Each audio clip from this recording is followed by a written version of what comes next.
Hello, good evening, welcome to Source of the Force and on Buddha Palm TV. I'm your host Tech and welcome in the chat room posse. The Diva Speaks, welcome. Kim Wolves, Karen James, welcome man, thanks for passing through.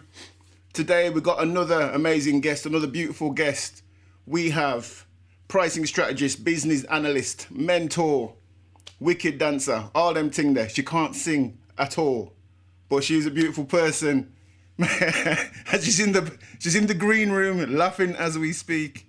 May I welcome to you Natalie, 13 Rhythms Freeman.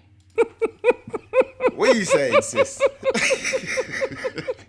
I thought that was quite nice. It's better. It's better. It's yeah, better. I'm improving. How are you? I'm very well, Technigeddon. How show. are you doing? I'm not, but I'm all the better for seeing you, sis, man. You know what I mean? Look, I'm blinking a lot. That's the thing. Shall I blink? So say hello to the chat room. Do you know Hello. Oh goodness, it Buddha Palm is Family wonderful to see. Do you know what I'm looking at the list? So obviously Kim Wolves is standard salute. Let's get this up on this ting. There you go. Always early in the building. Hugmeister General's in the place. Yeah, man. Do you know who that is? Yes, of course. Oh, okay, that's good. Yeah, I get those hugs too, mate. Standard. Yeah, man. Big up. Think you'll find. Literally, Think you'll find. yeah, my twin diva. Wonderful to see you. Crocodile is in the building. I know. What are you saying, sir? I've got too many nicknames for that one, so I'm going to keep it at, Croc's probably the best. Melly Mel, you've got to remind me of your one that was birthed New Year's. I won't even repeat the one that was birthed for Tech earlier this month. Because I remember them, but every time... Okay, it has to stick here in my throat, Tech. Yeah, you keep it there, yeah? You keep it there. It's a thing, it's a thing. It's a thing, it is a thing. So, yes. Lovely to see familiar friends now. Yeah, man. Yo, big up to everybody for passing through, man. Welcome to Source of the Force. So, you all know the drill. You know the drill from previous shows and previous streams. I bring on amazing people that do amazing things. And you're in that category, sis. You know what I'm saying? I'm honoured, truly, like real. Okay, so when I'm being serious, do I have to say like I'm being serious, or will you know when I'm being serious? It's like you have to disclaimer it. Or yeah, it's exhausting, you know. But real, genuinely, Tamu salutes. It is an honour to be invited to participate this evening. That's wicked. Thank you. Let's in the pocket in the building. Big up Hey. What you saying, sir? That's my singing partner. Innit? So, as you know, Buddha Palm, man, we're all about films, TV, media in general, music, jokes. And I like to get great people up on here and talk to them about what their influences were growing up in regards to those things. So, you know, let's start at the beginning, man. Let's get in, because I feel, in my water, I'm sensing this lovely lady's got some things to say. You know what I mean? For once. You know what I mean? Anyway, we will dismantle some misconceptions. The first one is, I think, that people never believe that I'm shy. And like, I genuinely am shy. I'm good at a game face. Right. I'm not always chatty, go lucky, Natalie. But definitely... I want to say I can turn it on, but which makes it sound like it's not genuine. It is, but I'm as equally cool with comfortable silence as I am with hey, all of that. Yeah. Like it's all in the mix, you know. Yeah, I understand. So, what do you say brings that out of you? Because that's all I've seen. So obviously, I must be the kind of person that brings the bants out of you. So banter is ever present. I think it's my Achilles, it's my weak spot. If I meet people and there is a sense of banter, then they're immediately my type of person. I think I said to you when I saw you last, you know, and this is a risk to share this, but anyway, if I'm neutral with you, if I'm like, oh, hi, how are you doing? Nice to see you, like that, it doesn't mean I dislike you. It just means that we're not there. And I think by the time I met you and then the feistiness levels were on fleek, I was like, okay, all right. Straight. This is not for me. I mean you, Tech. Yeah, because I think you thought I meant myself. No, my friend, for you. So I'm very much like, okay, I like to meet the fire sometimes.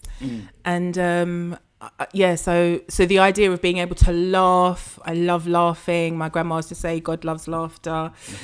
And yeah, just the idea of being able to crack jokes and have fun with people is one of my favorite things. It's a risk, but it's one of my favorite words, but it is definitely something that I enjoy. So just the idea of connecting through humor is definitely a feature. Yeah, I think there's something healing about a belly laugh. You know those sort of laughs where you can't breathe. Those ones, just like and then so there's no noise. Yeah, them ones. So there's not like there's noise. Don't do it enough. I don't do it enough. But I love those ones. And it's interesting because sometimes even the most ridiculous things can be funny, and you're like, why is that so funny? It's like, well, it just is, and I'm not going to question it. I'm going to go with it.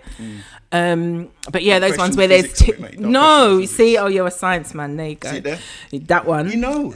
I'm learning. You know, I'm learning. Science. I'm learning. Thursday's like Science Day. You know what I mean? Slow. So people, right? We're going to delve deep into the mind of the rhythms. Right. See, I told you I'd get at least one out before I get professional. I thought I'd wait till you had a drink. That wasn't fair. 1-0. So, okay, so let's talk about Natalie, young Natalie, growing up. Where did you sort of hail from? Where did you go? Is it in London? Yes. Okay. Yes. So I am born and raised in Croydon, which is a part of South London, or Surrey technically, but it's south. It's real south now. Yeah, it's South London proper. Schooled pretty locally, but always had to get a bus to school, which is, I've only thought about that since knowing I was coming on here and thinking, oh yeah, I've always had to get a bus. I've never had the pleasure, I guess, of walking to school. Natasha, just to welcome people in. Sorry. That's okay. Hey Tash, nice to see you virtually and all that. And then so the hospital I was born in was called Mayday then. It's Croydon University Hospital now. It's colloquially known as Mayday because a lot of people went in and didn't come out, which it's not cute. Wow. But I suppose a Croydon girl born and bred, but then Croydon girls had a bad reputation that I didn't secure. So, and what was that reputation? They were a bit, oh goodness, I was going to say rowdy, then I was like, Natalie, have you met yourself? Then I was about to say, you know what I mean? I'm just asking. I mean, just a bit fast, a bit that kind of, don't be like them girls that are pushing a pram down the street, you know, that sort of right vibe. And so it was an really enjoyable time, I think, and went to quite a few schools, infants and juniors. Then I went to a private school for a little bit, and then that closed down because of course it did. And then I went to a school that was on a hill like this, literally in South Norwood, and they used to make us do a hill run. So you'd start at the bottom and then you'd run up the top. I could run then, now I can just about walk. And country, what do they used to call it? Cross country. How you know cross country in the winter? I said, these people they're sadists. But really cool school times, really enjoyable, really fun, nice times at school. Wicked. Yeah. So what was your earliest memory of musical memory from home? Was you from a musical household? No. People play music much or? No, not really. No. So it's all, I'm very curious. I love asking questions. It's a thing. So I'm always really interested in so many people, I suppose from the Caribbean, who always talk about, Sunday mornings there was music and the radiogram and all of this. So our house wasn't really like that. So I suppose in terms of early memories of sort of the music that I used to listen to, so Capital Radio and listening to the charts and listening to Choice FM, but maybe this is going into sort of my early teens. It's a bit later. But my brother and sister, they used to buy 12 inches records. But I don't have a massive kind of early memory around music, which I don't know. Maybe that's why I love it so much now. Catching up, innit? Maybe. Yeah, okay. Maybe. So what's your earliest musical memory, if not at home? What was your earliest So memory? it was at home, but it wasn't like young. But when I used to get like birthday money or gift money, I used to buy the hits albums. So there was like, now that's what I call music, and I never bought those.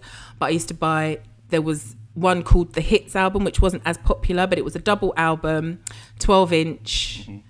And then, that ritual that we don't get now because we download everything, of you buy your record in R Price or HMV. Yeah, maybe HMV. That might even be late. And then it's in plastic, and you take it home, and then you open it, and then you open out the sleeve, and then and that whole... Yeah, that is literally, quite literally a ritual. I'm really enjoying that. So I'm also from the early days, I was into pop music. So I don't know what reggae is. Thank you very much. So, okay. So, do you know what I mean? If you're talking about our generation, right, there's levels to pop. What levels are we talking pop? I'm talking deep pop. I'm talking. Are we talking like Jason Donovan pop? No, okay, that's too deep. That's what I'm saying, man. There's levels to pop. I'm talking, I suppose, early, of course, classic. I'm not, and also you're not going to shame me for pop, in case. No, I'm not pop shaming anybody, mate. Do you know what I mean? This is an inclusive environment. Everything's safe. So I used to buy smash hits. Boom. I used to buy smash hits, and then I used to put the posters on my wall, and then I used to love Curiosity Killed the Cat. Because in a way, they were kind of soulful. Level 42 and Mark with that bass like that. Yeah, that's no, not Kylie in the pocket. I love you, but not Kylie. Who was it? Wet. Hue and Cry. Do you remember Hue and Cry? About Swing Out Sister. Swing Out Sister. Because she had the bob that was so like that. They were sort of cool, fashionable. You kind of wanted to be them a bit, you know. And I suppose at that time, for me, those were the artists that I could, you know, that I saw around me. And like now, Whitney, of course, putting a towel on your head, dancing around in the bathroom mirror. I've got hair, mum, look at me, you know. All of that kind of thing. So, yeah, I'm definitely, if you put pop on now, I'm on it. Classic. But again, you're risking this, Tech, because I know all the words to that song. All them tune there. All them. And then even if you think about this song, don't forget, she had a bit at the end which was kind of a rap. Right at the lunch. It was kind of rapish. Ish. It's kind of like a rap, like Blondie's. That was a rap. That wasn't. I don't know what that was. No, but that sort of flavour. But I think so. Maybe I don't want to say necessarily on the soulful side of pop, but also I think some of those Scottish bands were maybe what they might call blue-eyed soul now. But yeah, definitely knew all. What was number one? This is number one this week, and that was number one last week, and I knew all of that stuff. And I think, again, it was just part of a routine of music and the radio, and, you know, taping music off the radio and forgetting to take out the tabs and taping over it and wanting to cry and all of that kind of thing. Yes. Yeah, people haven't lived until they felt that pain of like your cassette chewing up in your system and then have to perform surgery on a cassette. Yeah, that's a big thing, you know. That's a skill. That is a life skill, for real. Absolutely. So I think there was... you just had to work harder, I guess, for music at that time, and going to record shops and buying your 6-pack of blank cassettes, and were they 60 minutes or 90 minutes, and record and play and pause, and then you've got to remember to unpause and like, shut up, stop talking over the tune, just shut up, you know, etc. Which we don't do any of that anymore. Yeah. It's very instant now. Wherever you are, on your phone, at home, on your you have to go out and seek things. You don't have to seek anything anymore. I was trying to Shazam your intro tune, but then I was like, I'm connected to things. It was a whole. You couldn't do it. I couldn't do it. Sorry, that's all right. I'll catch it. Don't worry. You'll catch it. Play it back. Yeah, man. Yeah, man. Nothing simpler. Literally. Wow. Teeth. Yeah. So your early sort of experiences were pop, really, and so who did you knock around with at school? Did you have like a little squad? Ran your ends, ran in Croydon, Costerdale, Croydon. I guess I've always been fairly one-up-ish, and I think where I lived, it wasn't like there were lots of other school children around. So by the time I got to maybe secondary school, we had like first year, because I don't know about year 7, that's new things. We had first year, when you were starting the school, all the first years went to school on their own. Yeah. No, just the first years went in on the first day of the autumn term. And I remembered going, and by the time I got to secondary school, my school was 2 buses away now in deep Coulsdon, if anyone knows Croydon and those areas. And I was like, okay, this is going to be interesting. And I went, and then there happened to be another black girl there. And I was like, hello, what's your name? And we got chatting. And it just so happened she lived like 2 roads away from me. And so from then, I'd walk up my road and she'd walk, and we'd meet here, and then we'd go to the bus stop and we'd go to school together. Nice. Corinne, her name is. And yeah, I think all through year 1st to 5th year, we were kind of homies and a bit batty and bench and all of that, as people say. So, but never like a big crowd of people. No. Yeah. So if I play you this tune here, right? Yes. What does this mean to you? This one, can I sing? No.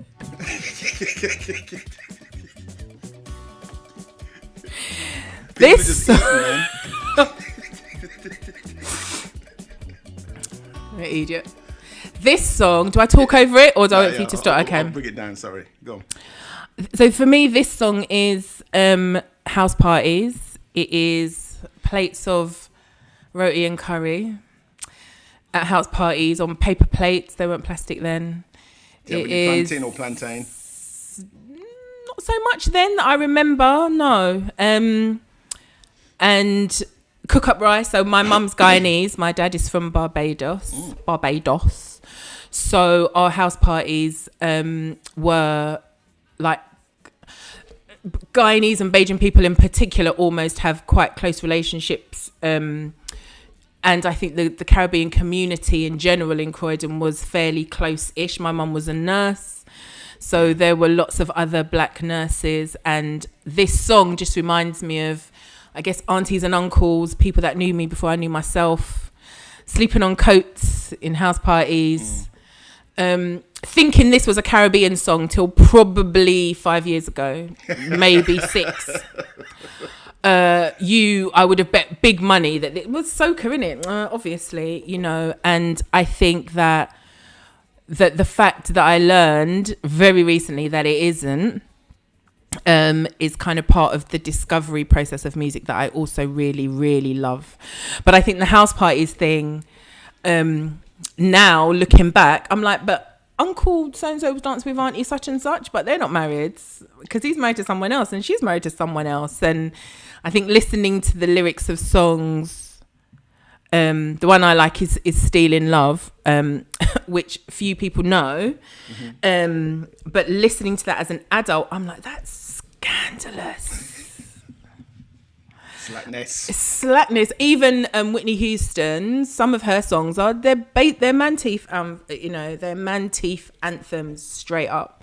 And I think that what's interesting is we sort of take this, Cardi B and that other one, Megan Thee Stallion, they're so slack, and I'm like, okay, but let's not do any sort of airbrushing of the music that we listen to in our junior years that our parents were scrubbing off wallpaper to with other people's husband and wife. So let's not do that. So I'm all for analysis. Yeah, I'm all for the analysis of it, but then I'm also like, let's not hypocriticalize. That's not a word I know, but let's not do that sort of, you know, in our day, in the good old days, everything was Sunday school. It wasn't. Exactly the time has come and you got to leave and go home to your family, and your woman, listen, them lyrics. And People were still making babies in the 70s and 80s stuff.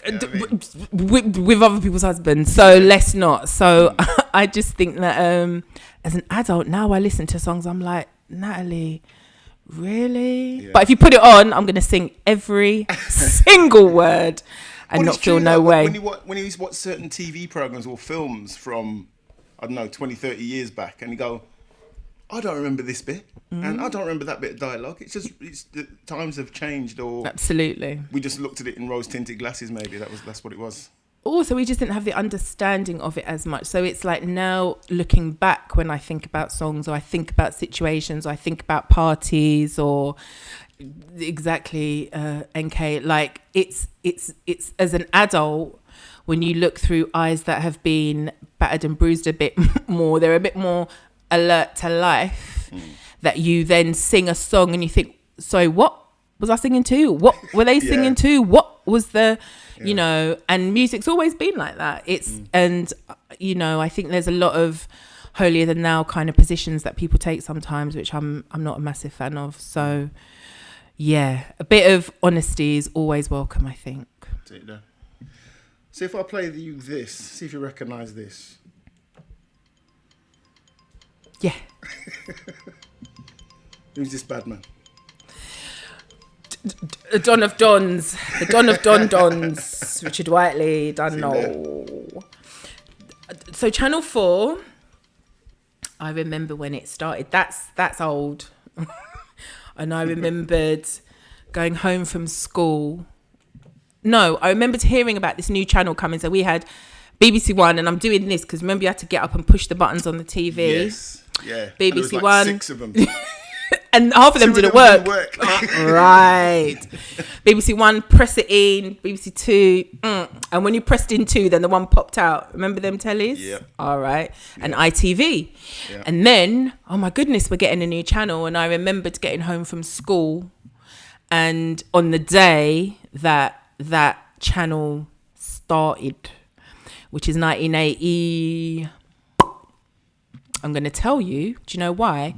Research, you get it. 1982. Bam. And I just recall words, and I don't know if that's where my love for words came from, but certainly the idea of quiz shows and competition. I think that's why I'm such a terrible loser now. I was watching all of those quiz shows when I was younger. Even now when I'm like, did I win on the Kahoot? Yeah, I thought so. Like all of that. I'm shocking, so... I hadn't noticed. Did you not? Oh, okay, I know. I kind of hold it down, innit? You yeah, do, thanks. So, yeah, I think... So, just... and also, do you know what it is, Tech? It's remembering when something started. And, I mean, I don't watch TV hardly now. Everything is on demand and, some app or something. I mean live TV. Live TV. But then even if someone said to me, okay, something on Channel 4, it's not something that I would go to. But I think... knowing that something was 3 channels and then there were 4 and kind of remembering that's a large percentage increase, isn't it? It's 33% or something. Enough percent.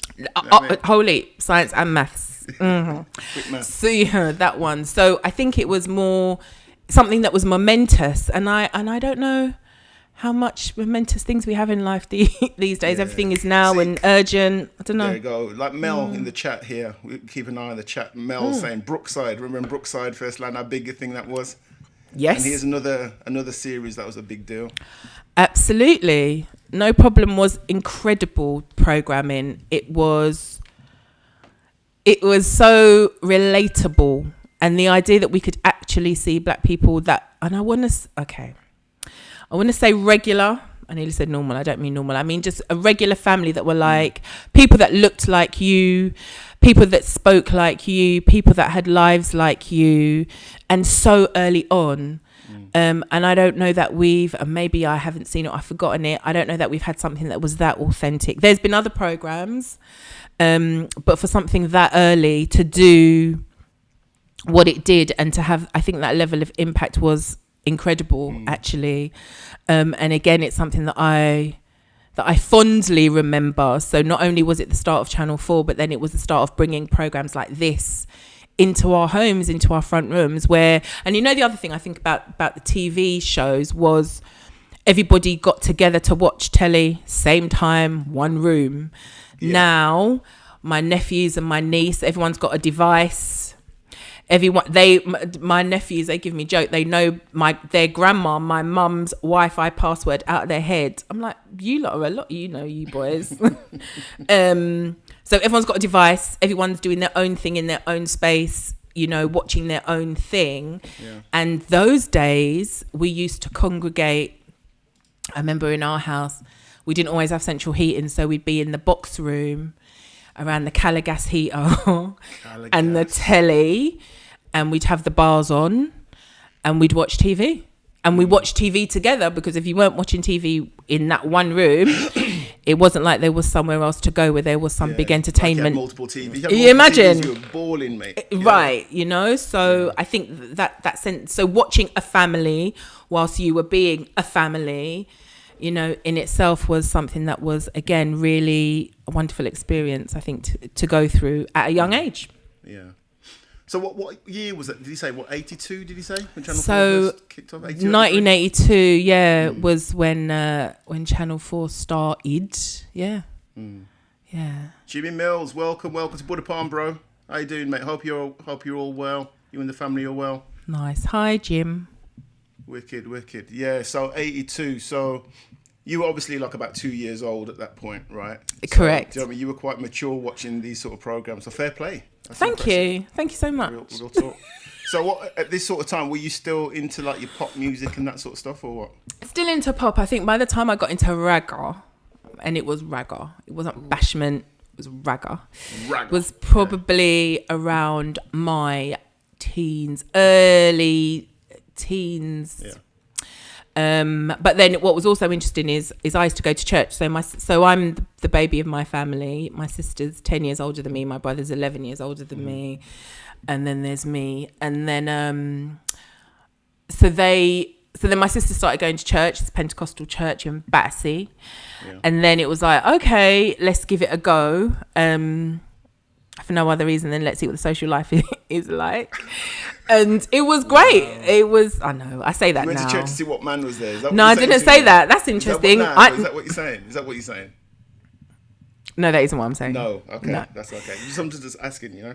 Thanks. So, but I think what church did at that time was it was an amazing group of other young people, I suppose, in that way, that you're kind of your play cousins, and the people that again still know now, and I think that what happened was that there was such a really strong community there that was really, really beneficial. But also I was kind of doing church on Sundays, youth service on Friday, youth club on Wednesday, and love gospel and still love gospel till today. But I was also wearing shiny leggings and batty riders, listening to ragga at all dayers. And it was a really interesting, I say batty riders, I got a long back, let's not lie, shorts. So it was long back, you know.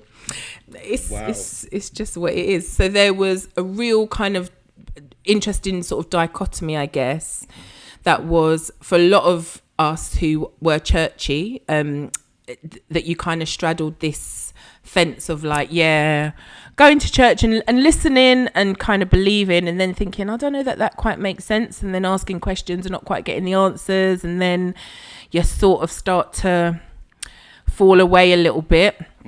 But definitely I think in terms of the music, and I was going to say a demon, I was amazing on the tambourine, like Sister Maureen in it. Oh my god, that was the reason to go church, was like Sister Maureen, that was her name, Sister Maureen, Sister Karen, they were the two who always used to have the tambourine, and you're like, please may I borrow your tambourine please, because no one wants to let go of the tambourine when they got the tambourine in it.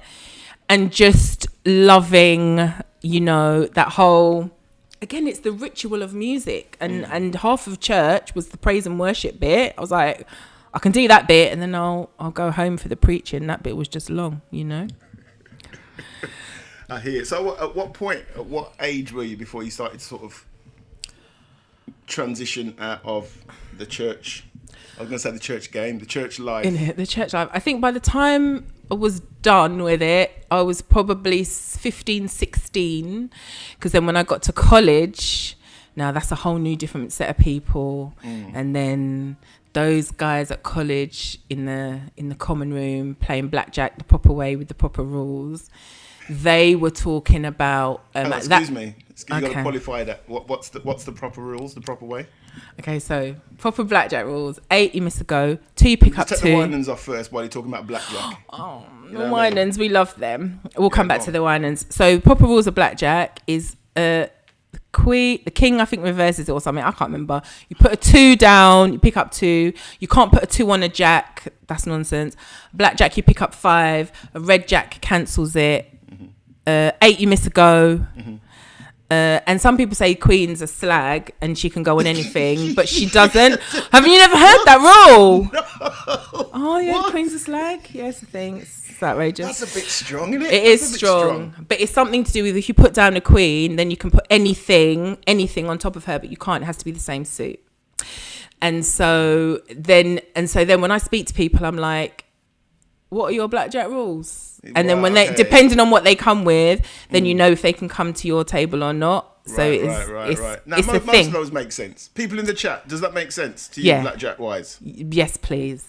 Do you know what I mean? I need to know who I'm dealing with in the chat group. Do you know what I mean? It helps you age-wise, because I find that younger people play a certain way and then people of my age play a different way. So it's a thing. I don't know about the slag queen thing, man. That's a bit strong. Oh, yeah, that's what you say, queens of slag. It's We had the same rules, but we didn't say that. We just like... Oh, was that London? Yeah, it's a London thing, man. We didn't do that in... Yeah, and I'm from Surrey, so I'm out of it as well. So, yeah, by the time, I think, stepping out of it, when I got to college, now people was on the Islam thing, the Dr. York thing, the Ansar Allah thing, and also I think a lot around black consciousness. And so... Man's trying it. See this? And so by now, I'll deal with him tomorrow.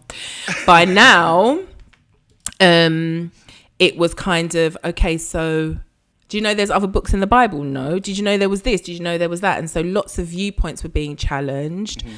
And I suppose I'm very curious, and that has stayed till this day. So by the time I got to college, it was like a different conversation. There were different things happening. It was talking about, I guess, colonialism and the impact of the impact of some kind of religion and sort of just different viewpoints and different perspectives. So I think then I was sort of tiptoeing out of church, but still maintaining those relationships. And I think it was lots of us as girls and young women at the time, and the guys. But what happens with guys is they tend to go out, do their badness, get women pregnant, not get married, and then come back into the church.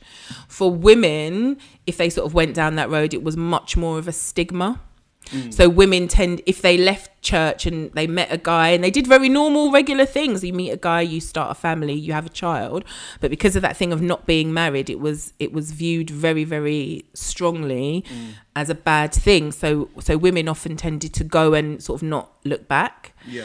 And it was a real challenge, I think, for lots of us. But yeah, as I say, kind of the love for the music, for the Winans. I know you're playing that in the background, and still to today, that idea of gospel music. I guess it's the music bit, not necessarily the message bit. But even sometimes the music itself can be very positive, very uplifting, very motivating. So it stays on my playlist. I haven't let that go, even though maybe the beliefs have since departed. And Are there other members of your family that are still sort of regular churchgoers? And if so, were they trying to apply the pressure to you to return back to a Sunday school? And you know what I mean? Yeah, what was interesting that's a common trait. Very, but what was interesting in my house was my mum, like we used to go to the freezing cold. Remember freezing cold Church of England churches on a Sunday morning? I don't know why they were always so cold. I guess they were always massive and couldn't afford to heat them. So I think they've got to fix the roof. It's a hole in the roof, isn't it? Right. So I think Mummy always encouraged us to go to Sunday school, but she wasn't overtly religious. And then by the time she was you can't look at the chat on this. You can't concentrate. And then by the time, I think Mummy was a bit searching, because she used to read there was a lady that was a Mormon. I can't remember her name now. She used to come to the house and read with Mummy every week. And then she decided she wanted to become a Jehovah's Witness. And I was like, really, Mummy? Are we doing this? And she just decided to do that. And then my sister was doing the Pentecostal thing. My brother was heavy into comics, that was it. So he just used to buy comics, like to boxes and boxes and boxes and boxes of comics. And then I was like, I'll go with my sister in it. So we didn't really have a household that was staunchly any one religion or another. And even by the time my sister started going to her Pentecostal church, Mummy was a bit, why can't you wear trousers? What? And I mean, now it's hilarious because my sister does all these things and she's no less churchy. But I think at that time, you can't wear trousers. You can't wear jewelry. You can't wear makeup. You can't do this. You've got to cover your hair when you go into the church and all of that. And my sister went hardcore for that. She's the other side of it now, I guess. But and so Mummy then was like to my sister, why are you doing this thing? It's almost too stringent. Yeah. And then you just think, this stuff's really actually quite exhausting because, she wasn't doing a road life. my sister.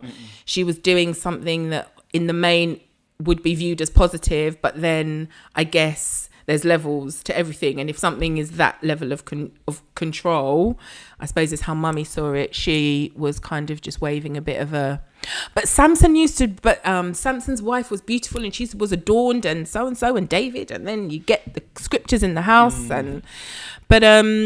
So yeah, I was never sort of pressured one way or the other, really. It was like, do you want to come? Yeah, all right, cool. And that was sort of it. It was no big, you must go church and all that. It wasn't that sort of thing. Yeah. So you started going to college. As you were starting to go into college, what were your influences there? By the time, so by the time I got to by the time I got to college, and the guys with at the time, I think we were very much, as I say, more into the sort of, so hip hop was part of my life by now. Yo MTV Raps was a thing. Again, seeing black people on TV, seeing black women on TV in a positive light. I remember the first time seeing Queen Latifah and Moni Love, and in Ladies First, and then Unity Remains, like an amazing track, just because it's an amazing track. But what was so beautiful was also the social movements through music. And so I remember like Stop the Violence was a song, and the Stop the Violence movement, and this idea that you could share messages through music, and X-Clan, and other artists that were able to say it's not just about music, dancing, party, guns and all of the rest of it, which is, it's part of a thing, but actually seeing positive images in videos, and then being able to go away and say, oh, I don't know who that person is, let me try and find out, or I don't know who this person is, let me try and find out. So I think by the time we were at college, everything now was much more on a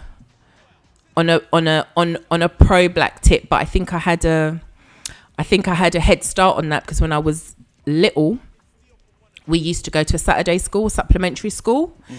And so Saturday school was incredible. And I think I'm very, very grateful to my mummy for sending me, because a lot of the attitudes that I see in here, I wasn't subjected to. So anybody that sort of was like, oh, Africans are like this, or Caribbeans are like that, or Bajans eat monkey, or whatever it is, the foolishness, the stereotypes, Saturday school eradicated all of that. So I had an understanding from very early, for which I'm very, very grateful, that I was British born of Caribbean parents who descended from Africa, where we don't know, but from there. And so that sense of a continuum, that sense of having a lineage was really important. And so a lot of the negative attitudes that some of my friends were hearing in their homes about people from other places, I was saved from that. And I think that served me in really good stead, because still today I know lots of people have lots of pain about Caribbean people viewed me this way, African people viewed me that way, we didn't speak, we didn't do this, we didn't do that. And I'm like, okay. And I liked, and that was definitely a thing when we were young. Do you know what I mean? It was definitely a thing. Sorry for butting in, but no, my darling, it's fine. Just to echo what you're saying. It's it's a conversation, isn't it? It's not a lecture. So thank you. So yeah, I think so. Supplementary school, if there are any near you and you got children, try your best and send them. But I think it's a movement. And ours was run by Andy Johnson, who's passed on now, may he rest well. But that was a thing. And Saturday mornings, no one wants to get up on a Saturday morning. Who wants to do that? Yeah. But the benefits of that were incredible, and I still feel the benefits of that today. Yeah, and who was that run by? Was it run by a church thing, or was it like a local group of some description, or what was it? No, so Andy Johnson, I think he was a teacher back home in Guyana, because back home in Guyana he was somebody. So by the time he got here, he was also teaching, and then I think he just had a desire to provide a space for children to learn and to connect with a greater and bigger sense of themselves. So African history was the thing. But we also, on a Tuesday, I used to go after school. So I was in secondary school by now, and they used to do English and maths classes as well. And so it wasn't just about, Natasha knows the thing. It wasn't just about that kind of cultural education, but that certainly was a main feature of it. But also I think we used to go on trips where you had to debate and you had to present an argument. And I think those things, they still live in me now, you know. So yeah, it was massively important. Yeah, that's big. That is a big influence, for real. Because I think that was something that I missed out on growing up. You know what I mean? Sort of until I was old enough to sort of question things myself and seek things myself. That was, you know what I mean? That wasn't even on the radar, to be honest. And it's something that obviously now schools are sort of looking into, including things in the curriculum, but obviously probably don't cover the full story. But you know, it's something that I've tried to make my daughters aware of things and to question certain things. Like when you see certain things on TV, you say, well, why did they word things that way? Why is that? And make them sort of critique it. Do you know what I mean? Socratic learning. You know what I'm saying? Listen. Don't kill me with the words this evening. Okay, it's nearly 10 o'clock on a school night. Just saying. Isn't it? Them ones. But yeah, for sure. And I think critical thinking is almost the most valuable skill. So if somebody decides that they want to be religious, but they think critically, do that. If you don't do that, anything that you do, know that you've made an informed decision about that. I think if there's anything that I would wish for any young person, any adult person, have you thought that through? Do you have the tools to think that through?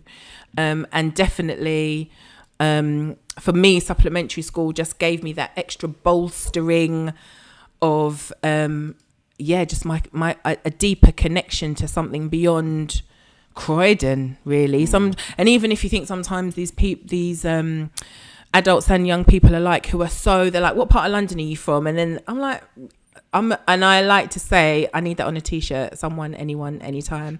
Like I need that I'm a global citizen. And I say that sometimes people think I'm being sarcastic, but it's because from early... Because you haven't got a yard.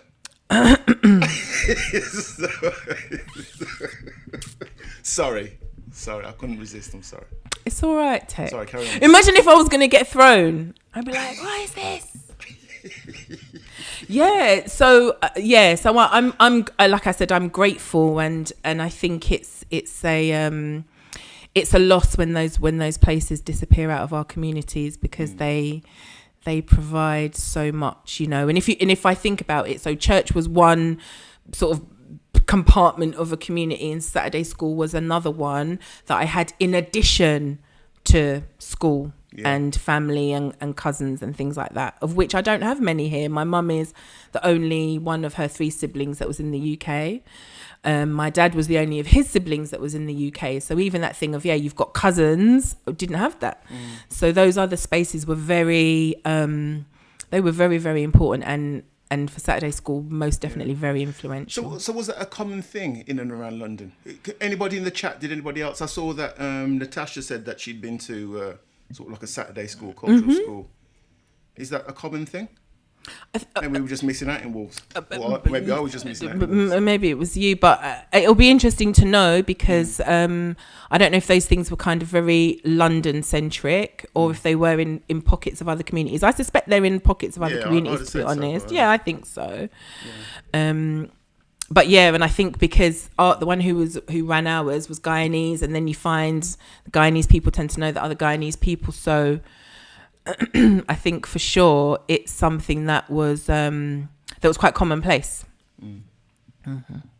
Wicked. So let me play you another tune real quick. Can you play this loud, please? Thank you. See, I wasn't the only one. Wolverhampton missed out, apparently. Can you play it louder? No, I'm joking.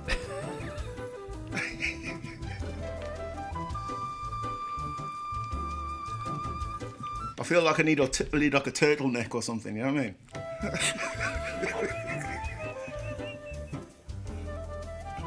And a beret. Jazz flute. Look, NK likes it, so I get props because he's a music man, innit? Not that you're not tech. Is this garage? Is it grime? So elaborate. Talk about this. What is this? What's this beautiful music in which we speak? This is an artist called Nelson Rangel. And yeah. by the time Brandy Snifter, by the time I got to uni, obviously there was all the regular music, but I also at that point got into, I suppose, jazz fusion. So Nelson Rangel and Pat Metheny and Stanley Clarke, who did the soundtrack to Boys in the Hood. So you may know some Stanley Clarke music if you don't know his name. Mm-hmm. This album's called Destiny, NK. I hope you're on a commission, mate, because you just made a sale there. Imagine I haven't. And so at this point when I was listening to this music heavy, so I was doing clubs and I was going to All Nations and I was going to the party spots, but I suppose I was fortunate that I was around people who listened to different types of music, and so that just expanded me slightly differently. And this particular album used to get rinsed, and this particular track used to get rinsed because it's so beautiful. And I think sometimes with music you think it's nice, it's bassy, this song for me is beautiful. And at this time I was studying, I was at uni, I went to university in London, but because my chest was high, I still moved out. I was like, I'm moving out anyway to have the experience. And £1,000 a week in a bedsit somewhere. That one. Yeah. Well, I was living in halls on Baker Street. So I went to Westminster, University of Westminster. Baker Street. I know, innit? I know. Literally opposite the tube station. And I lived on the 13th floor, which is a bit weird because I didn't know 13 would be a thing in my life till way later. And just the most stunning views, and when the sun, and my favourite time of day, sunset. So when the sunset was coming in and you've just got these views of London and this music in the background, you feel like you should have on a beret and a snifter and a cigar and whatever else, because it was just, sometimes those perfect moments all just coalesce into, see big words there. Excuse me? Pardon? What was that? Excuse me, chat. Did you hear that? Coalesce, Thursday. 27th verse 22. When they mix together and they just and they just let me write that down. And they'll get lost. And then Socratic, and then they just create this beautiful moment of a memory that I can just really, really clearly recall. And I don't recall lots of things, but maybe I'm half romanticizing it, but I definitely know that being able to listen to a Jodeci and then put this on, just for me was, I don't know, broadening somehow. And then to listen to a ragga track and then and listen. And I think sometimes people are like, why don't you listen to music in order? And I don't do that now either. Because I'll jump around, and for me that's what's interesting about music. It's like I can listen to that song and then I can listen to this, and it's a completely different speed and it's a completely different vibe, it's a completely different feeling even.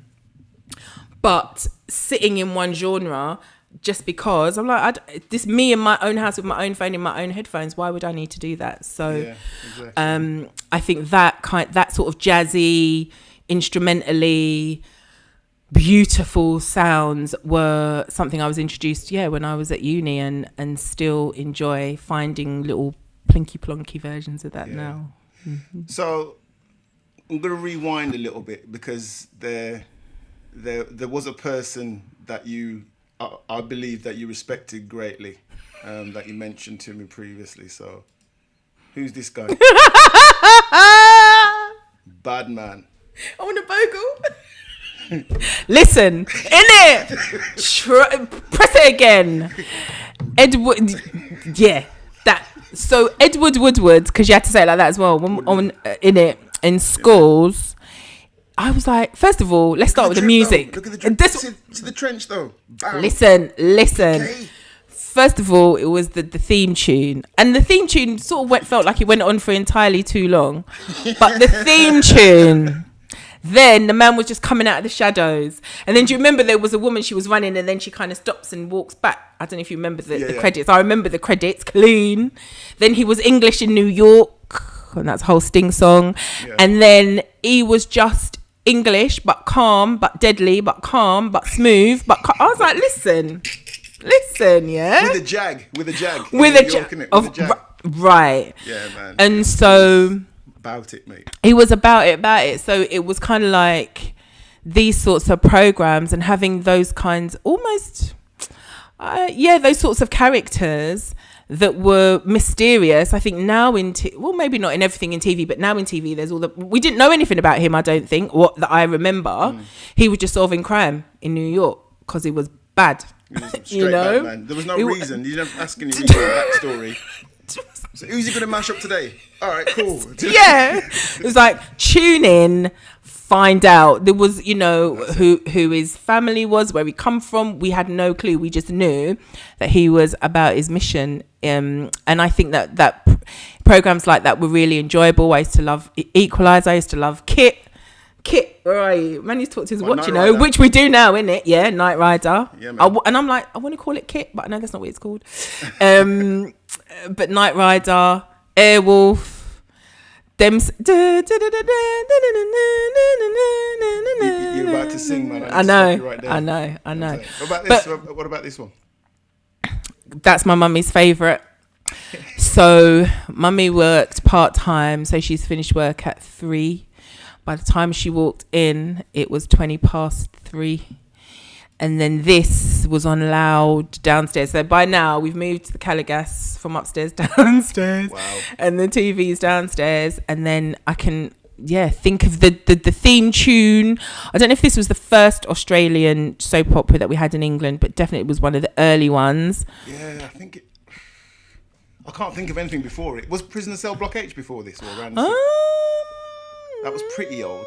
Oh, I don't know. That's a good question. But Prisoner was slightly different because Prisoner was on late at night. Yeah. So those programs were only if, maybe if I was home with my brother, because my sister would always send me to bed early. She was like, 8 o'clock, got to go to bed now. Whether it was sunshine or not. Yes, Mel knows the thing. I want to sing, but I'm not allowed to sing, Mel. Sing. It's not fair. It's your time, sis. It's your time. Let's do it. And so I'm not going to sing for you. No, you want me to sing. When I want to sing, you don't want me to sing. We're not doing it on your schedule. So, okay. So yeah, but I think as well with these programs, the nostalgia of it is those were times when 1, you didn't disturb your mum, and 2, don't ask her anything until maybe the advert, and 3, that thing of a monopoly of the TV. Like when you're little, you're like, I want to watch He-Man, or I want to watch, and you can't because there's one telly and mummy's watching it, and again that sort of sense of discipline, we don't have any of that now. Hang on, who was the talking? Was it to Croc I was talking to about this? Where as adults, as kids, when you want to watch some TV, you had like a 2-hour window per day. Yes. To watch children's TV. It was like from 4 o'clock till 6 or 3:30 to 5:30 or something. Mm-hmm. And by the time you saw Will-O-the-Wisp come on, that was it. You're done. You know what I mean? You're done. Which was the scary one that used to like sing stories at the end with a lute. It wasn't Jackanory. I'm sure it's called something else. I know the one. Storyteller. Maybe something like that. What was that? And half of those programs were like the Magic Roundabout music was frightening. Now you can play that to me now, and I'm a big woman. No, but when you're little, Bagpuss was horrifying. Bagpuss. Mel really wants me to sing this song. Listen, Melly Mel. No, I might. But Pink Panther was brilliant. But then I never got the connection between the cartoon and then the man with the moustache, Peter Sellers, was that his name? Yeah. So yeah, I don't know. Rainbow, paint the whole world Zippy with and Bongo. a rainbow. And then when you're an adult, they're trying to say that some of them are on weed or something. Like, it's all very... Yeah, they're trying to get it all dark. In it. I'm like, leave us. But yeah, children's TV was great, but I also definitely remember the whole... I want to sing Rainbow now. But I remember the whole thing around... Sometimes when you're little as well, like, I can't wait to have my own TV. I can't wait to have my own music system. I can't wait. And then when you get them...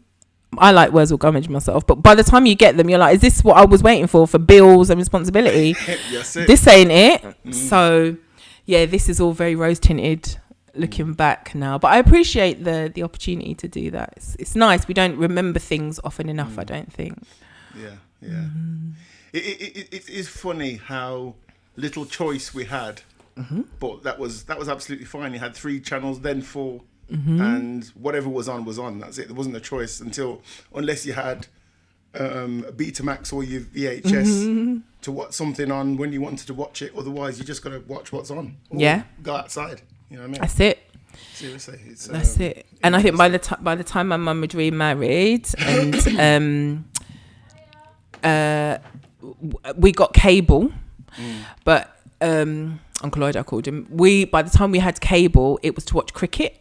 And then I got into cricket, so I love cricket. And watching, I remember watching Brian Lara get his, I don't know if it's still even a well-beaten score now, and racing home from college, because the time difference meant you could catch bits in the evening, and racing home from college to sit down with my back to the radiator in the dining room where the telly was, and, hello, Chica, and watching cricket and loving it and learning about it, and learning the rules about it and being taught about it. So those sorts of experiences were, and the whole thing that it was the West Indian cricket team, and then finding different people from different islands was just really, again, this kind of big sense of connection all the time. So I really, really appreciated that. Yeah. Definitely. Yeah. Welcome, Comfort Without Apology. Just followed, and first message. Welcome to Buddha Palm TV. It's interesting, man. And I do like looking back. I mean, we do look at things in rose tinted glasses, and I think we've become soft nowadays. I think if we went back to 84 and lived how we used to live in 84, man, we'd struggle. I think most of us. Do you know what I mean? Yeah, at this age, then, but I think. On the other hand, life was so different, and it was so organised. You kind of knew what you were doing when you were doing it. You knew that your parents told you what to do, and you were like, I don't want to do this when I'm older. When I'm older. It's always when I'm older. There was no back chat. You thought that. You didn't say that. You thought it. You didn't think it too loudly. Very good. Very good. So, definitely. Straight. In it. And you want to, and then your lip wants to start pushing out, and then it knows, like, to itself, it's got to go back in. All of those sorts of things. But like, even now, if I think about, sometimes getting beaten or getting hit, I'm like, I don't remember what for. I think I remember the last time Mummy tried to beat me, and she was like, either get a belt or she had a belt on, but it was like this really soft fabric thing. And so, like, she took it off and she was hitting me, and I wanted to laugh because I was like, oh no, it's not, I'm not feeling it. It's not a thing. But obviously you can't, because then pretend that it's killing you. Yeah. And I was like, oh, this is really quite ludicrous, because obviously, and it's got no weight to it. So you're trying to get purchase, and then it's not got anything. And then that was the last time I think she sort of realised this is not really going anywhere. So what had you done on that occasion? Oh, I don't remember. I have no clue. Honestly, I don't remember. And I was never anything. I never did anything dramatic at all. And I think it was interesting when her first grandchild was born. My sister had my big nephew Nathaniel. Mummy said that she used to beat us because she was frustrated. She didn't know what to do. She didn't know what to say. Yeah. And obviously grandchildren bring all of that kind of stuff out of their grandparents. And we're like, well, why didn't you just say that at the time? We could have talked about it. But shut up. Yeah. But then I suppose with lots of things with life and with time, we reflect, we see things differently. And why would we think any different for our parents,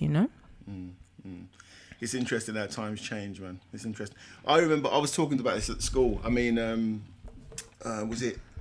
I think it's about 2 weeks ago. A former headmaster from a primary school.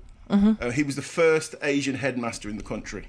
Wow. At my primary school. My primary school, do you remember the Rivers of Blood speech, Enoch Powell? Yes. Where he was talking about a school that was mainly black and Asian. That was my primary school. Wow. West Park Primary School in Wolverhampton. And the headmaster for that primary school, Mr. Mangat, he was the first Asian prime minister in the country. Wow. I didn't know this until I just saw his sort of obituary in the newspaper. Didn't even know. So it was a big deal, man. Rest in peace, Mr. Mangat. He was a Dan. He was everything was Asian in that place. It was because it was in Whit Marines in Wolverhampton. It was quite like a mixed community. It was just down the road from where Croc used to live. Okay. I grew up on Bright Street. It was like bang opposite where the school was. And it was a mixed community. It was black, white, Asian, all in the same area. And it was, man. There wasn't. It was a quite sort of forward-thinking place when you think back at it now. That's the thing. You know what I mean? Didn't really realise at the time, but it was crazy because I remember all of our school plays. For some reason, all of our school plays managed to get Bhangra in them. Every single. You'd have like the nativity. Because Mr. Manga knew what he was doing, innit? And so and why not? I think if you've got those opportunities, why not? And I suppose that there's another song, If I Knew Back Then. I'm trying so hard not to sing it. Sing it, I'm man. squeezing my thing. If I knew back then, when I know now. You know this one, join in. I could find out the what, when, why, and how. Don't act like you don't know that. Hindsight's 2020. Don't do that to me. So there's that. And so hindsight is definitely 2020. And also just to say, when you say Whit Marines, it sounds like Whit Marines. And I know it's Whitmore Reens. Yeah. But the way you flow it together, Reens. Reens, as it's locally known, or as the taxi drivers know it as, wet me jeans. Oh Lord! That's Tech, what I taxi beg, driver told me. I beg. Drive the car. You know That's what I mean? grim. That's grim. So, word on the street is right. One of your big loves of your life, music-wise. Right. I was thinking, I was going to start drinking. Where's this going? Is this genre of music? If you're playing it, play it, innit?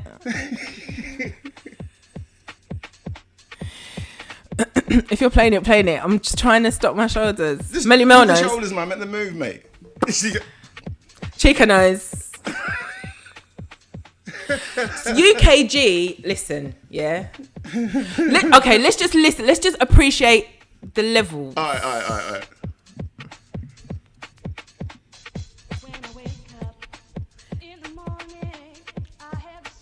She's about to sing again.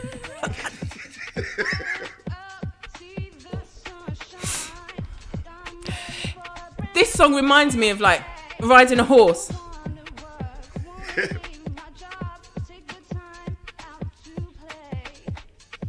Tough. Super tough.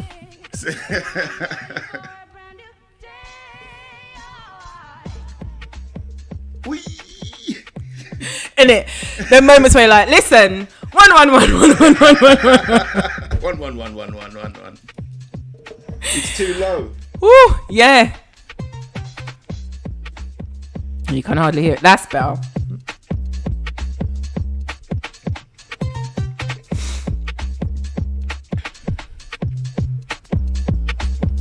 Yeah, put the bass in it.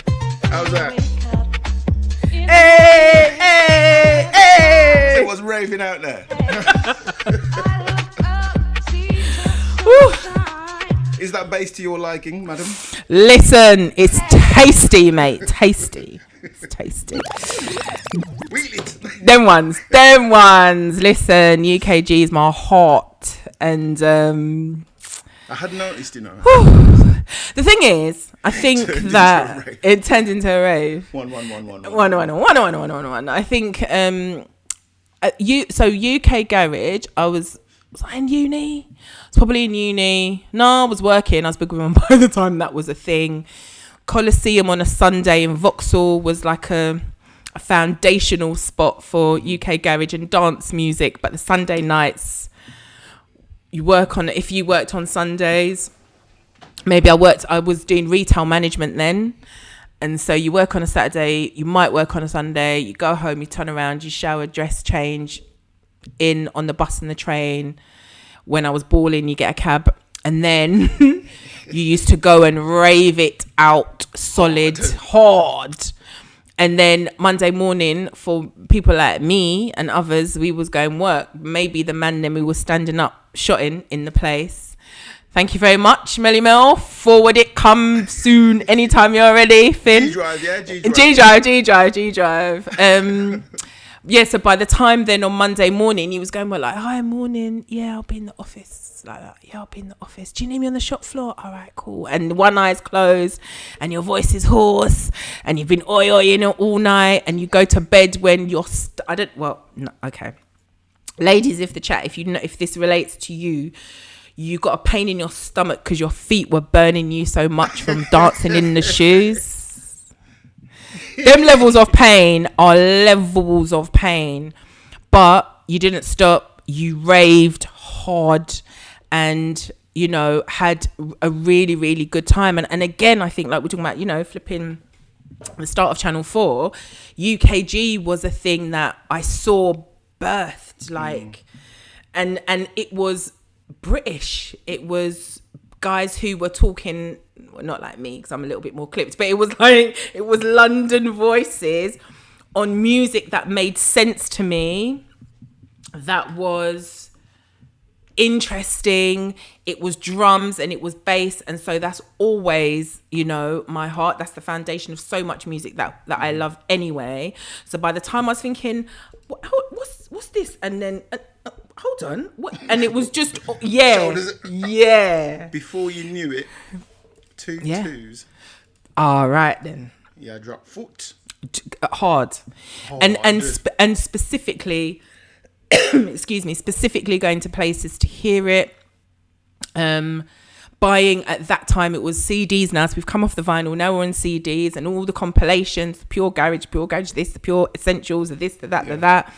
Jungle was a thing that was part of me too, going to Carnival, the big speaker boxes and just jungle and drum and bass. Again, it's the drum and the bass, right? But it's got this energy to it.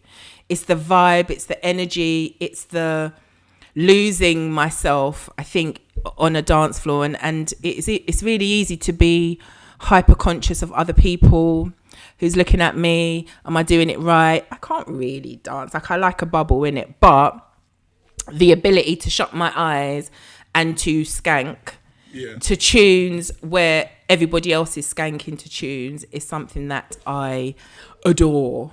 And I know, like, obviously on the streams and that, it's like, oh my God, Natalie loves garage, and I do. It's absolutely my chest. And I want to be the 75, 80-year-old person, if I live that long, who's like, oh my days, this is young man, you don't know anything about these tunes, and trying as hard as I can in whatever condition I'm in to still be like, yeah, that's that music of that time, but yeah, my music takes a wide, broad, deep, wide. There's a breadth and a depth. Yeah, I've often sort of thought of that if I'm blessed to live that long, end up in the old people's home and I'm listening to Pete Rock, CL Smooth or something. You know what I mean? Same. I will go down. I will go down with that ship, no question. Absolutely. And it's interesting because maybe we think that for older people their music was slower and more staid, and I don't know that that's necessarily true. I don't think so.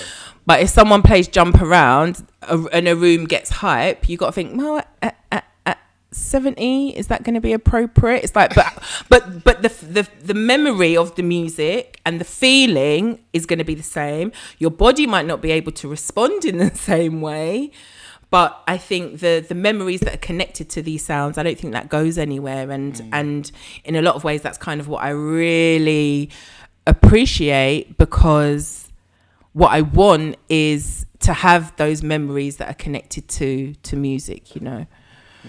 Mm-hmm. I think that's one of the amazing things about Twitch in general, with all the different DJs streaming also different music. Like, you listen to stuff that Croc will play or Mr. Diesel will play, and like Mr. Diesel, when he did like a jungle set, We did like a 2-hour jungle set, man. It was just mad, mate. Absolutely ridiculous. You know what I'm saying? Yeah. And I wasn't like a big jungle head back in the day or not, but I could fully appreciate the genre, you know?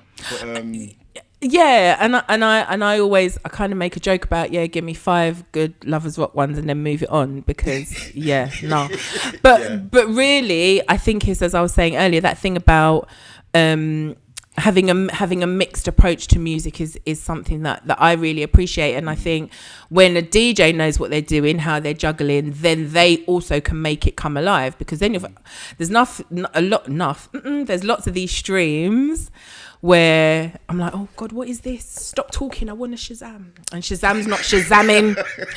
And you're like, what? I haven't heard this. And the song may have come out in 1995 and I just haven't heard it. But those DJs who have that expertise to bring something new is something that I hugely appreciate. And I think that over this lockdown, that's been one of the amazing features of it, which was every week, a couple of times, 3-4 times a week, sometimes hearing something new. Even if it was an old song, it was new to me. So I'm claiming it as something new. Yeah, it's been crazy. So, I mean, how has the whole lockdown thing treated you? Jumping ahead. Yeah, that's cool. I think it's been interesting. And I think I suppose my main sort of takeaway is that I'm fortunate enough to be in a position where I didn't have to go on the bus, I didn't have to travel, I could lock down. And whilst that was challenging, I was always very appreciative of the fact that I could do that. And lots of conversations I was in and observations that I were making, people were talking about, about the impact of the vid, and actually it has disproportionately affected people of African and Caribbean descent, but that's because of where we are socioeconomically. And so knowing that, I was always very, I suppose, grateful, appreciative, whatever. I definitely acknowledged the fact that I wasn't in that boat of having to put myself at risk.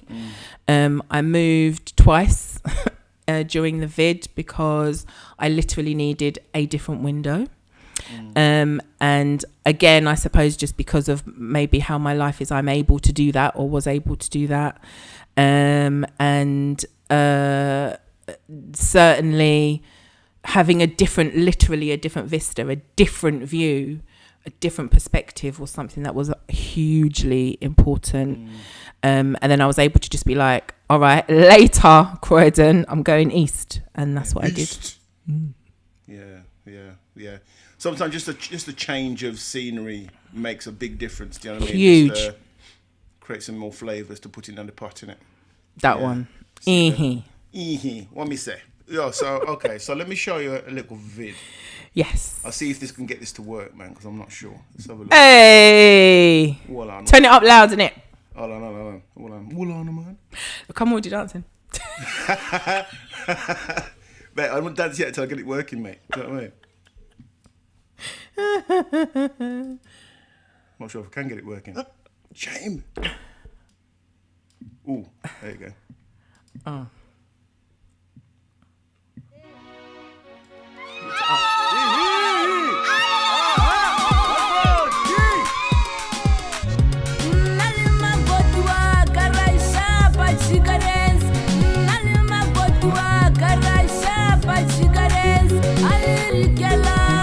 Can you hear the skank?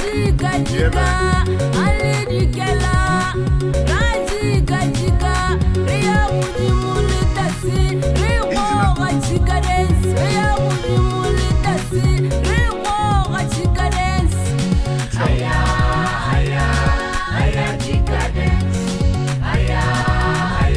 So talk to us about this. What is this?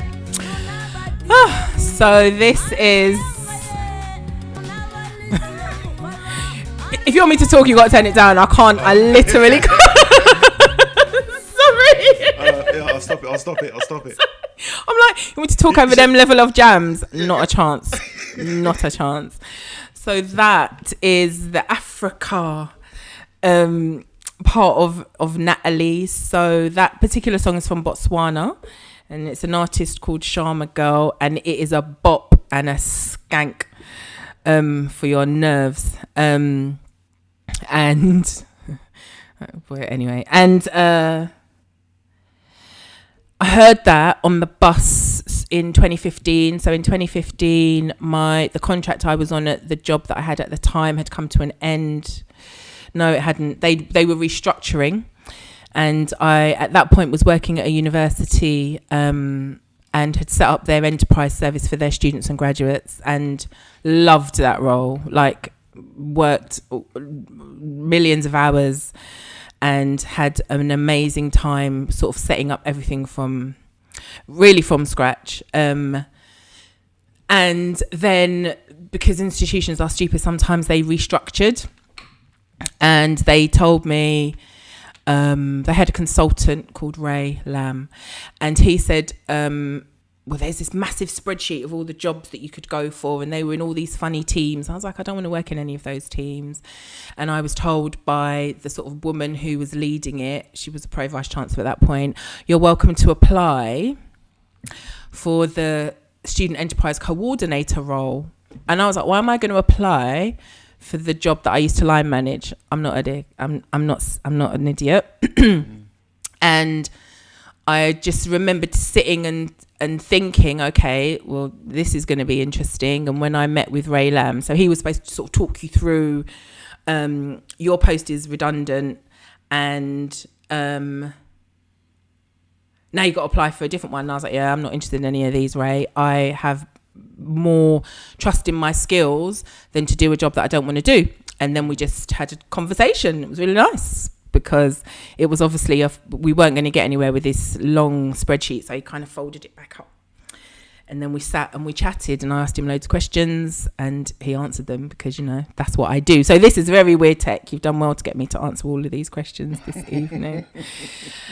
And so I remembered going back to my desk, and I had said to a friend and colleague of mine, Hanson, I said, I need an adventure. And she said, okay. And she's good on... Can I just acknowledge what you just did there? Because what you did there is you had a dude come to you, probably had a suit on, came at you with a spreadsheet saying, right, okay, this is what you must do. And you turned around, you knew what you were worth, and you said, you know what? Nah, mate. Yeah. You know what I mean? Not everybody would do that. Thank you. You know what I'm saying? So I'll take it. Yeah. It's a big thing. Some people would just go, you know what?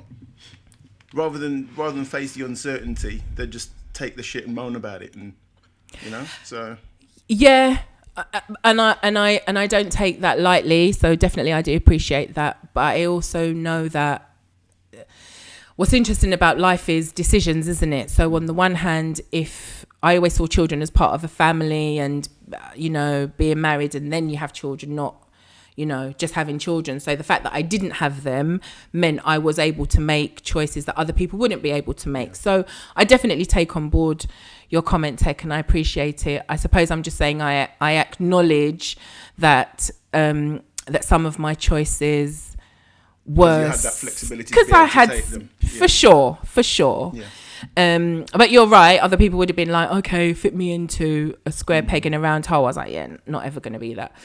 And so, so Hanson sent me this application to apply for the Voluntary Services Overseas Team Leader Program thingy. And I applied, and even the interview process is too long a story, but suffice it to say, I aced it. No, I'm joking. Suffice to say, I was selected to go to Zimbabwe on a 6-month volunteering placement. And the idea was that I would be the UK team leader for a group of, I think, 8 UK volunteers. And then we would work alongside a Zimbabwean team leader with 8 Zimbabwean volunteers. So this kind of cross-cultural, go and learn, find out things. Hey, Chambers 172. And kind of learn things and find out things, and work around sexual health. So it's a sexual health project. And I think that experience of being in Zimbabwe was life-changing and transformational. And the youths were all from here, were all mad, crazy, in a colloquial sense. Give me for instance. So we picked them up. So I arrived 2 weeks. Well, okay, not mad. They had perception. So I arrived 2 weeks in advance of the UK volunteers, and was part of the recruitment process for the UK, yeah, and then was part of the recruitment process for the Zimbabwean volunteers. What year was this? Sorry. Oh goodness, 2015. Right. Okay. Yeah, and and so then we had to pick up the UK volunteers. So they're all like gap year kids, which is what I called them, because they all pretty much were. And I remember walking through Harare, and then one girl said to me, "Hi Natalie, so like, where'd you go to the toilet?" And I was like, "What, in a toilet?" And the thing is, I get it, because what are we shown about Africa? We're shown holes in the ground. We're shown latrines. I've been in Guyana and gone to toilet in a latrine. Like it's a thing. We were in one of the poorest countries in the world with massive levels of unemployment. I get it, but also don't ask ridiculous questions. But also I get it. But I was in this mad kind of jarredness position. I had conversations with those UK volunteers about eating disorders, about massive family pressures.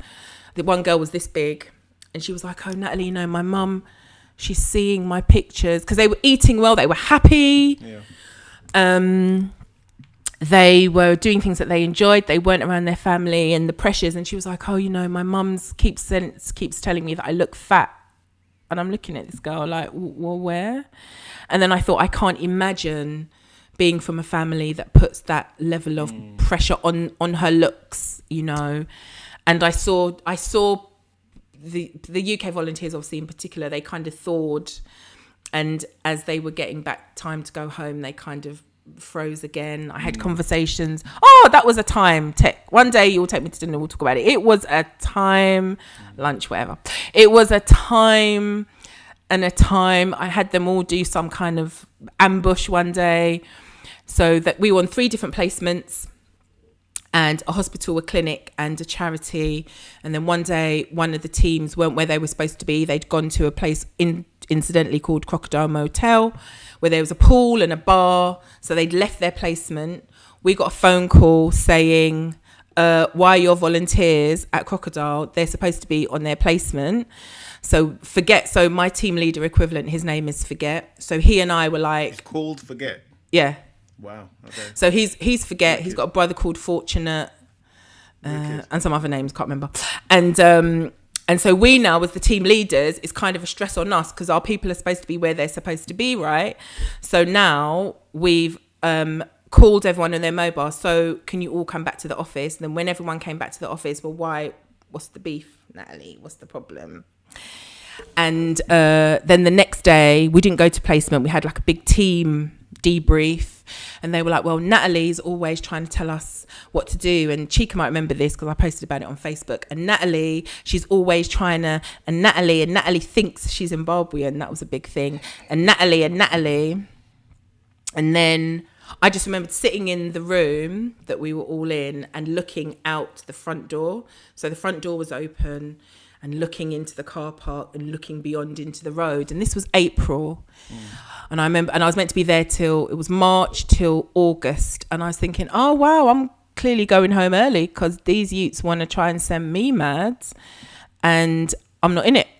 And so I stayed and I had an amazing time, but it was incredibly challenging. But it taught me a lot. I learned a lot about myself. I learned a lot about managing difficult situations.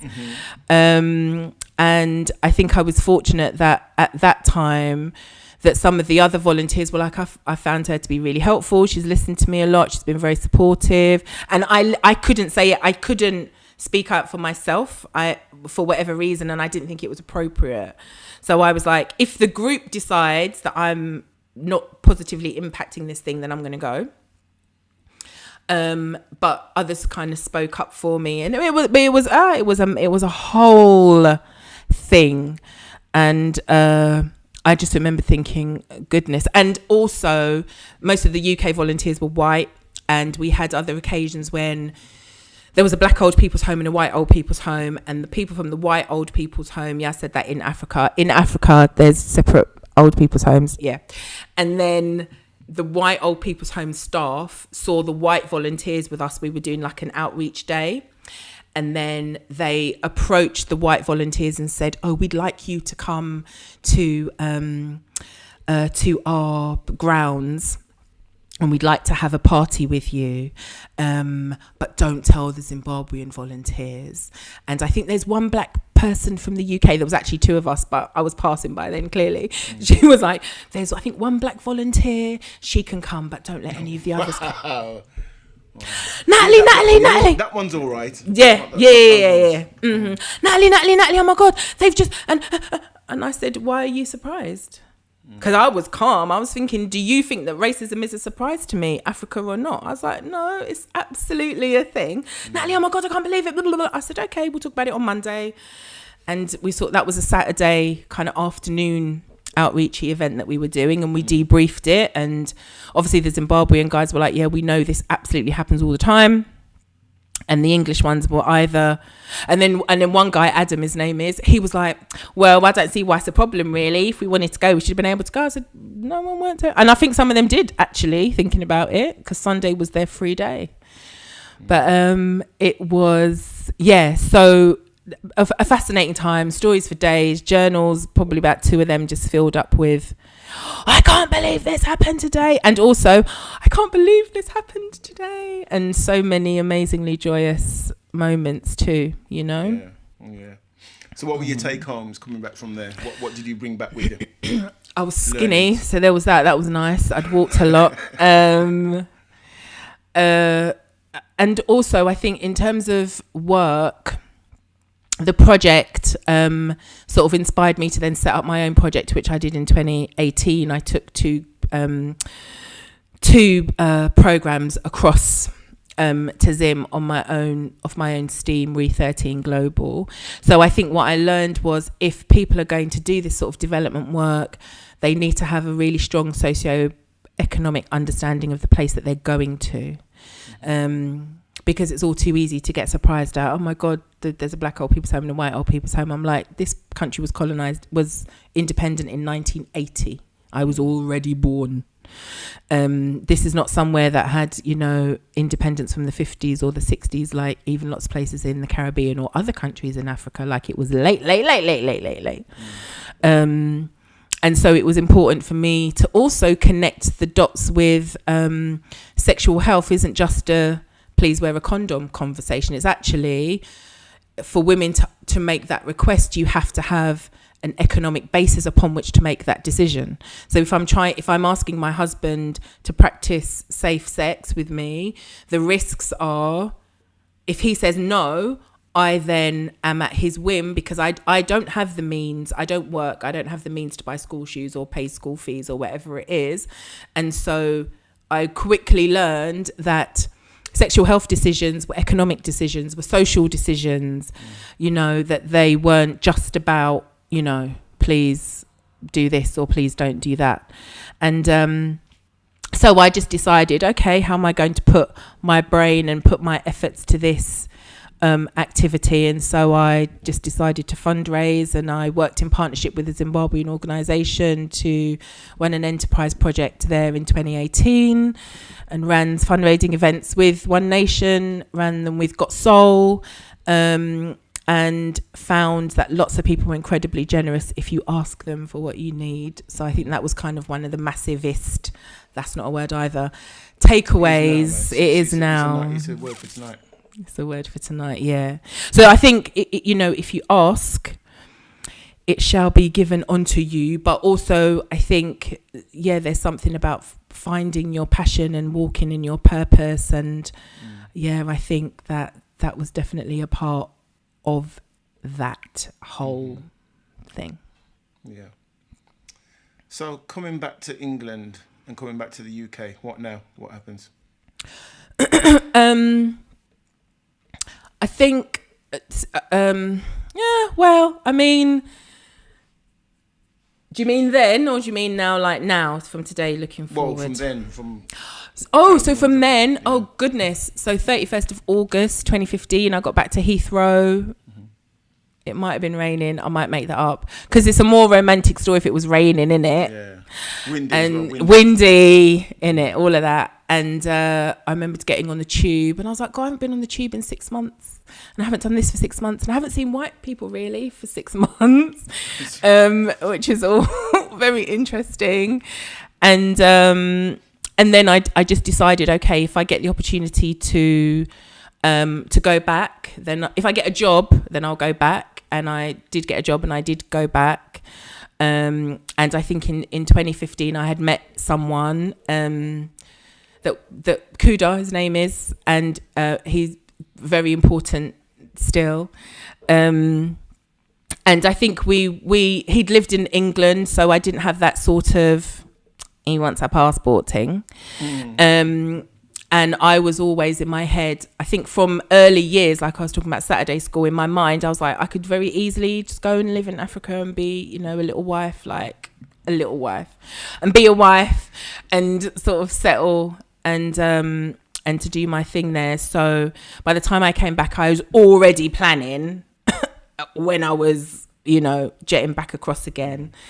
And I remembered I was on the plane from Zim, and you do your goodbyes at the airport, and that's always grim because goodbyes are horrible. And then I was sitting on the plane and it was going to Kenya, and Kenya has terrorists in it. So I was thinking, listen, if I sit here crying at the back of the plane on my own, they're going to think I've got something in my luggage. Natalie, try your best, wipe your eyes, do something with your face, right? Is that the sign? Is that what like the CIA and people look for? Someone at the back of the plane bawling? It's what I'd be looking for. It's what I'd be looking for. Okay. Were you crying for? Were you crying for? Like that, in that voice. With your chin. What are you crying for? So, so I was already plotting, scheming, doing some numbers. Who am I putting in my flat? I need to rent it out, And then I did come back, and then I did apply for work, and I did get a job, and then I was like, listen, I'm coming back. And then, because I just had spoken so passionately about the place, and my mum was like, I want to come. And I was like, okay. And she came out and loved it. And it's a physically beautiful, stunningly beautiful place.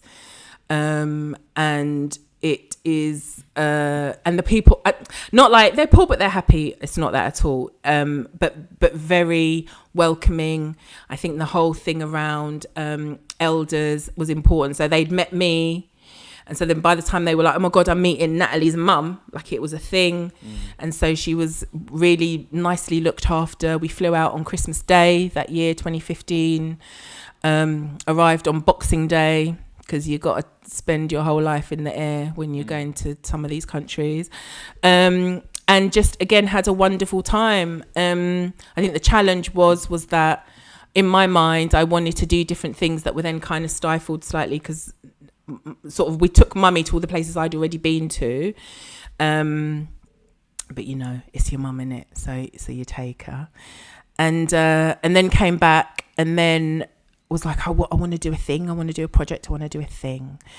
And so just had this idea and just started, was working and then fundraising and working and fundraising. And then contract came to an end again because contracts come to an end. And then doing this sort of full-time entrepreneurship thing. And went out in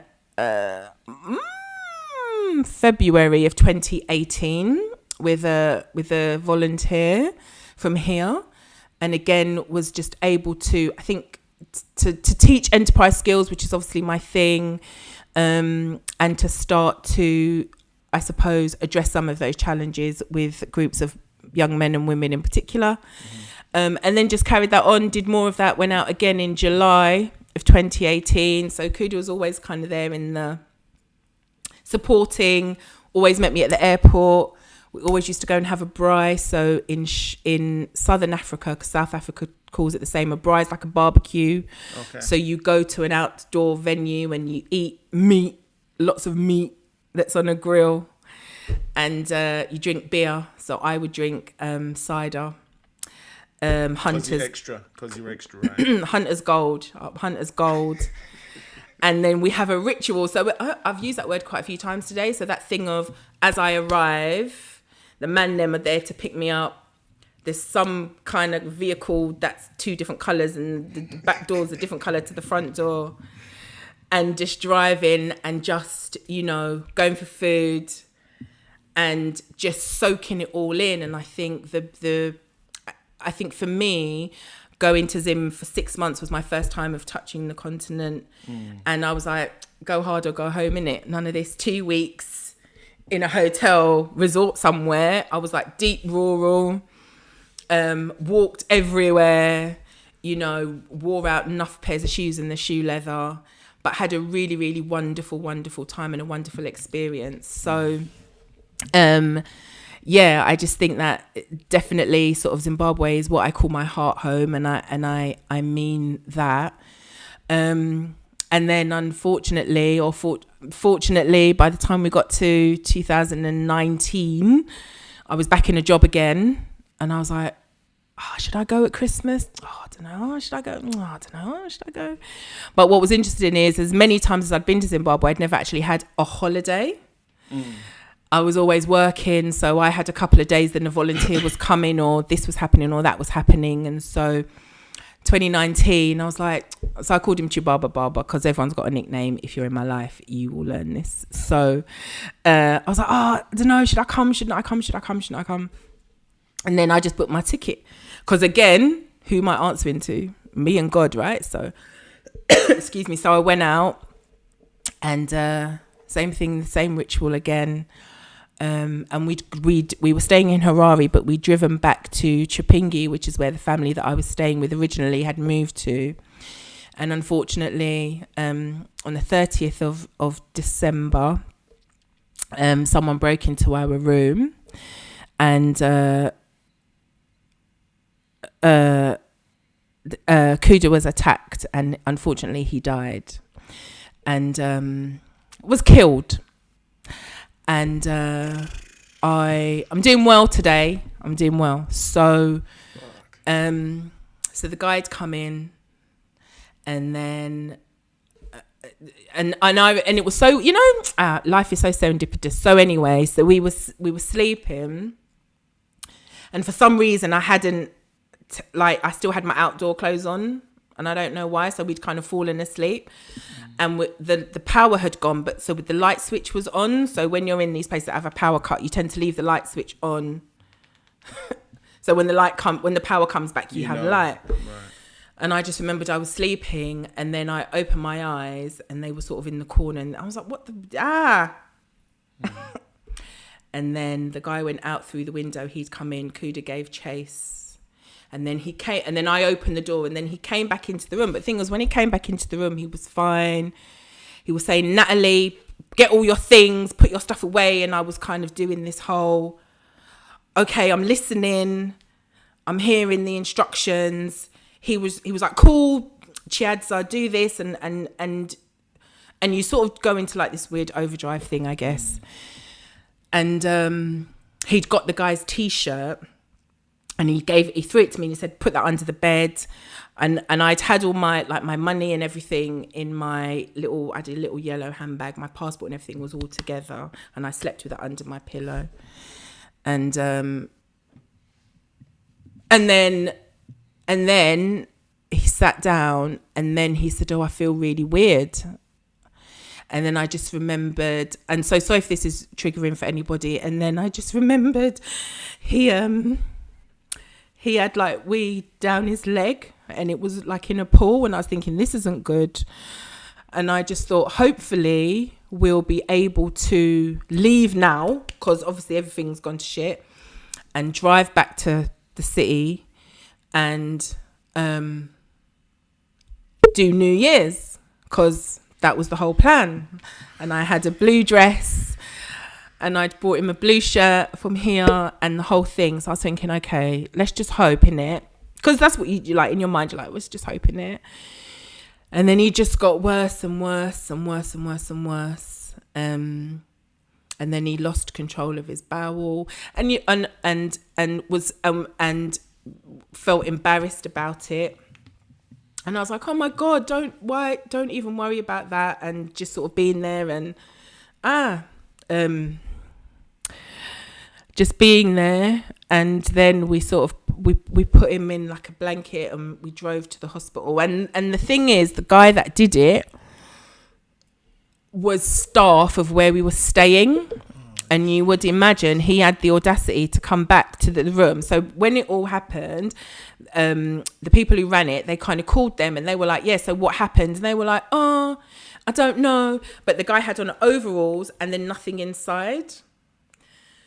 And because obviously we had his flipping T-shirt in the room. But the thing, what's interesting, Tech, is as much as this has been a factor, the things that I think about the most are the memories of Kuda and not the and not what happened.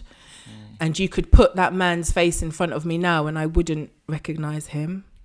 And I don't ever speak of Kuda in the past tense because I can't.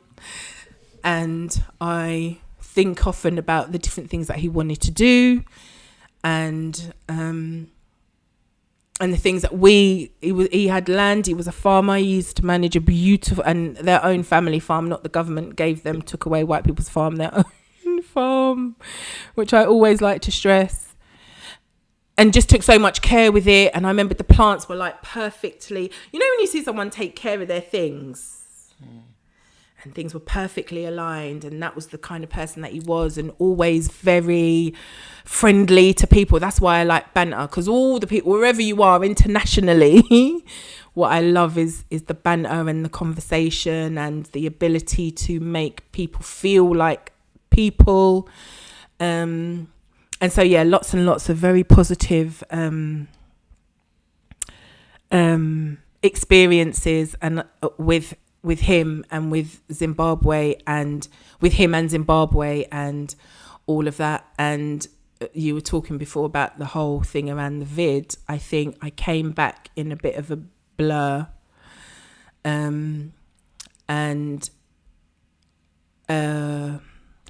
Remember traveling on New Year's Eve and just thinking this wasn't meant to be like this. This is wrong.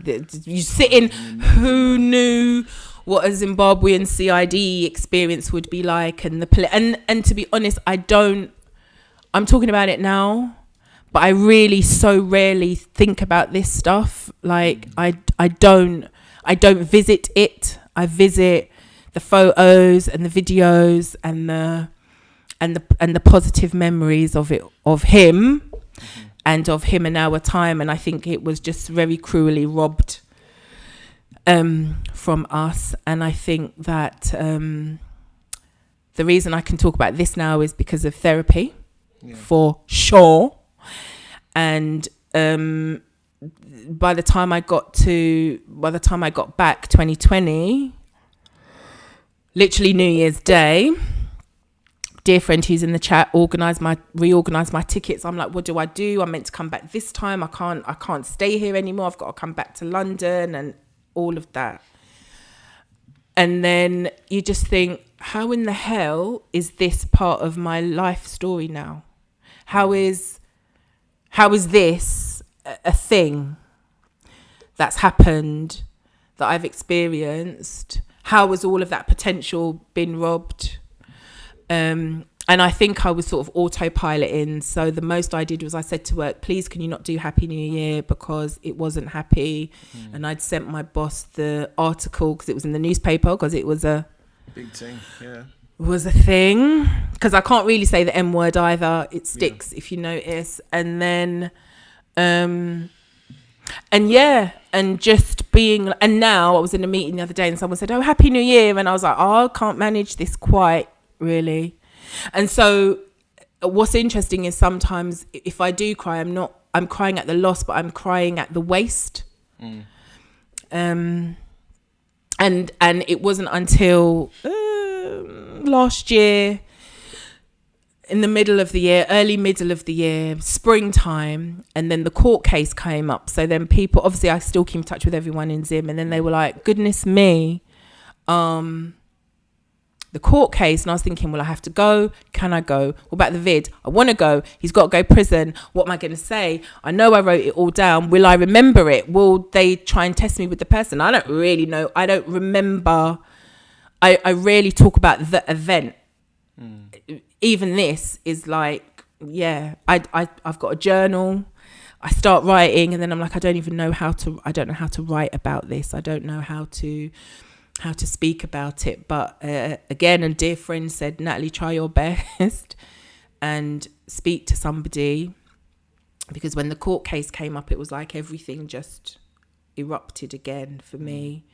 And I think that we do too good a job sometimes of suppressing what we're feeling. And I'm not there, I'm here. So in a lot of ways, and it was COVID, so I didn't have to see people. I could have all of the breakdowns and all of the crying by myself. And then, how are you? Oh, I'm all right. Yeah, I'm cool. How you doing?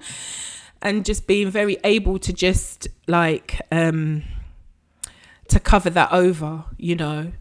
And I remembered I came back and I didn't listen to music for about 4 months, 3-4 months, because I didn't feel like I deserved music. I felt like Jababa Baba was gone, taken, not gone, taken.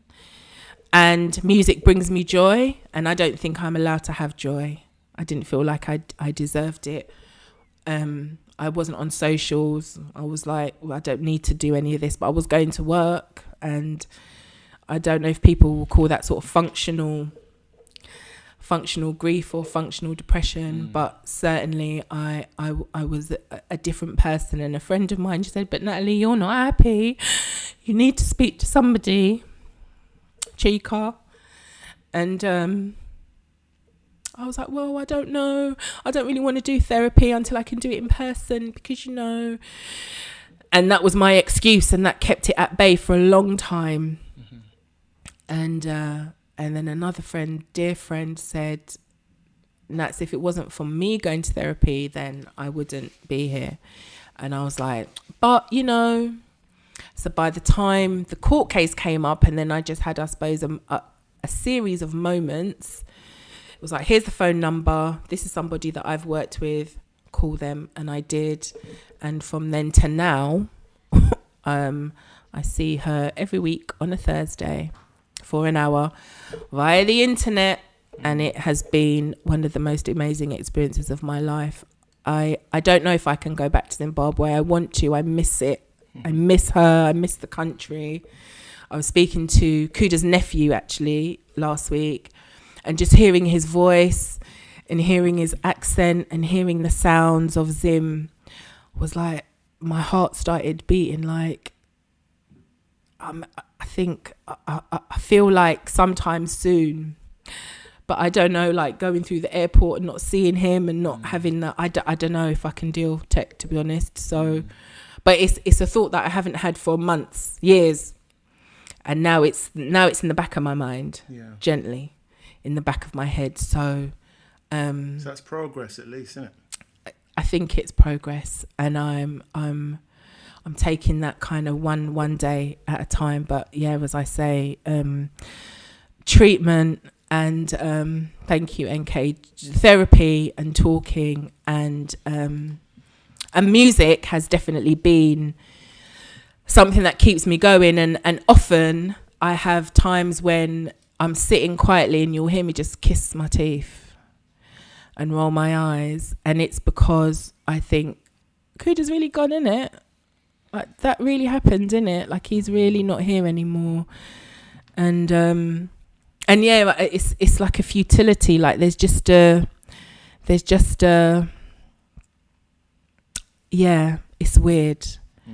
But thank you, Tech, because I have not done that story without crying for a long time. Songs are different. Some songs just make me bawl.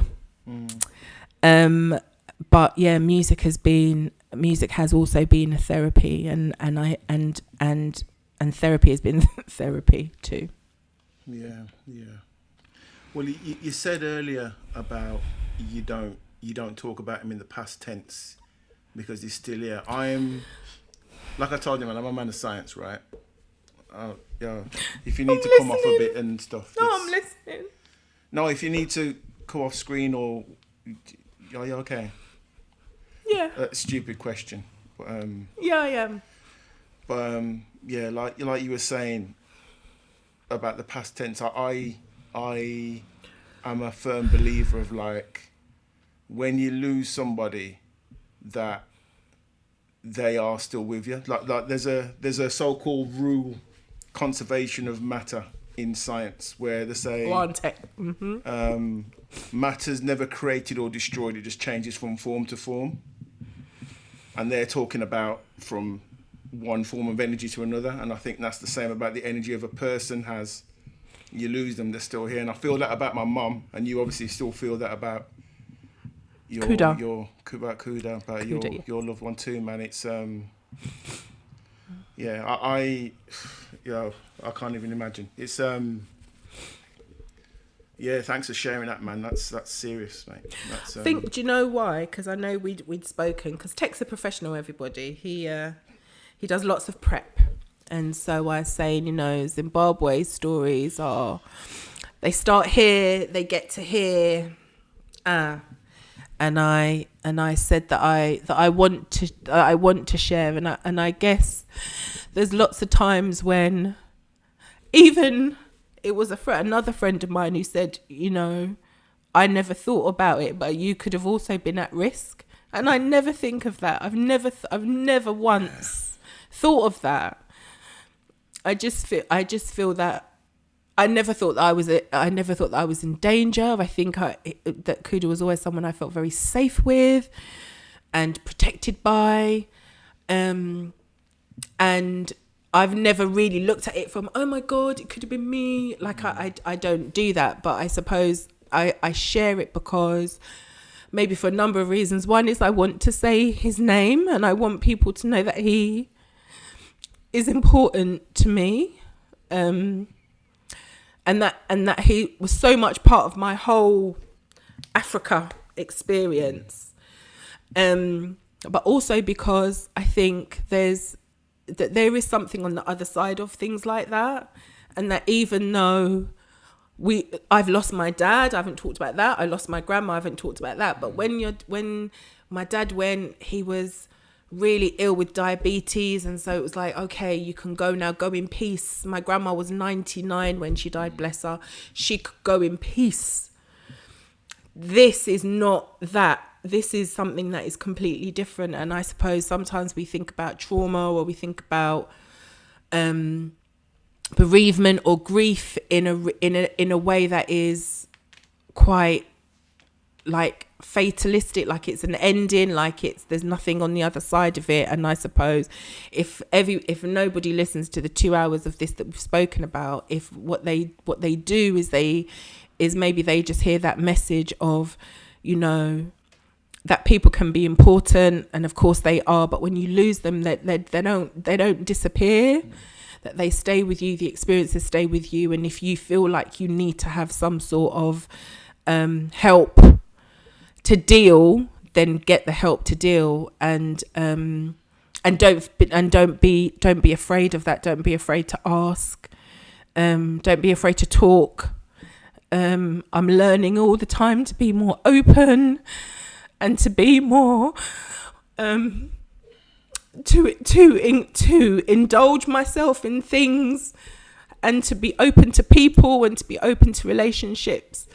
And to say, yeah, Tech, I will come and talk to you. And yeah, Tech, I will, I don't know, the foolishness that you text me or whatever, I don't know, we don't even text each other or anything. But, I will invite somebody to dinner. Yeah, laughter is good. Yeah, I will, go to that place. Yes, I will rock up to that place by myself. Yes, I will open myself to these things, because flipping now, when you see that life is short like this in your face, I think it puts a different perspective on things. And if I can be this age, I nearly said my actual age, if I can be 28, my spirit age, and get closer to myself, because therapy wasn't just about bereavement, it's moved into so many other areas. So if I can be this age, and even if I have 5 years of being at my truest self, what a blessing still. So if nothing else, that's today's sermon. Let the church say amen. Tech, man.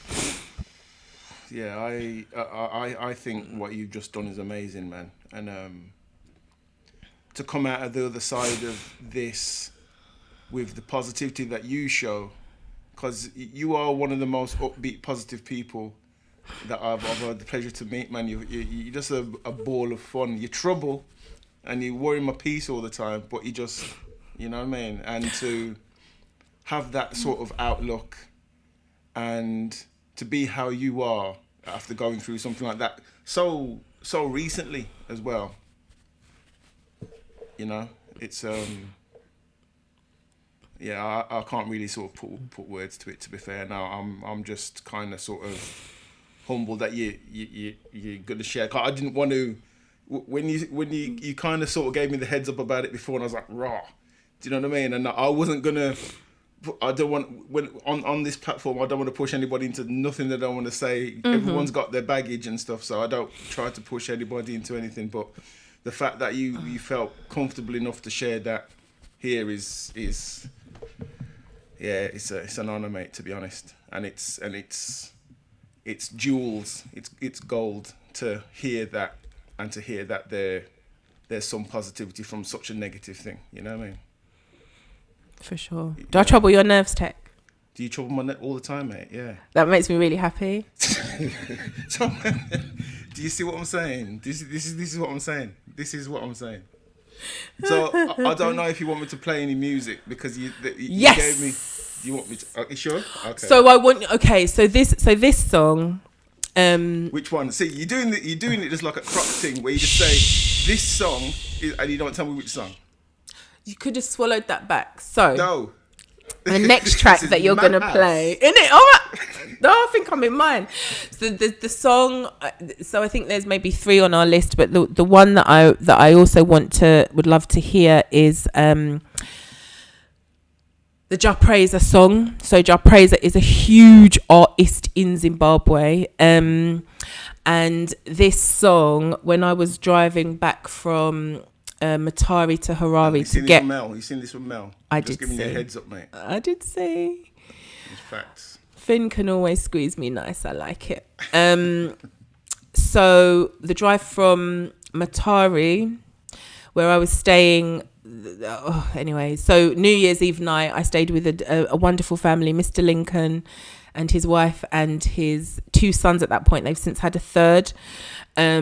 And he was like, you need to come out of the town where you were and come and stay by me. So another friend, Wakai, Wax, Kuda's good brethren, he dropped me to Mr. Lincoln in Matari. And when I tell you, like, that place held me and just got me to all the places I needed to get to, and gave me a bed and gave me a welcome. And so the network over there is strong, tight, strong, you know. But this particular song was playing on the drive from Matari to Harare. That's a good maybe 3 and a bit hours maybe. And I remembered hearing it and I was like, oh my God, this is such a beautiful sound. So yes, if you could play this, please, Tech.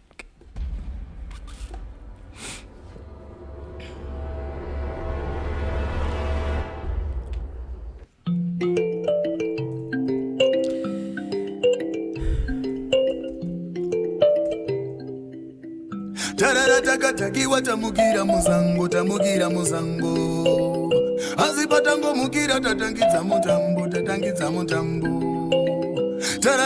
Takiwa tamukira muzango Kamarige zekapera kamarige ruzambo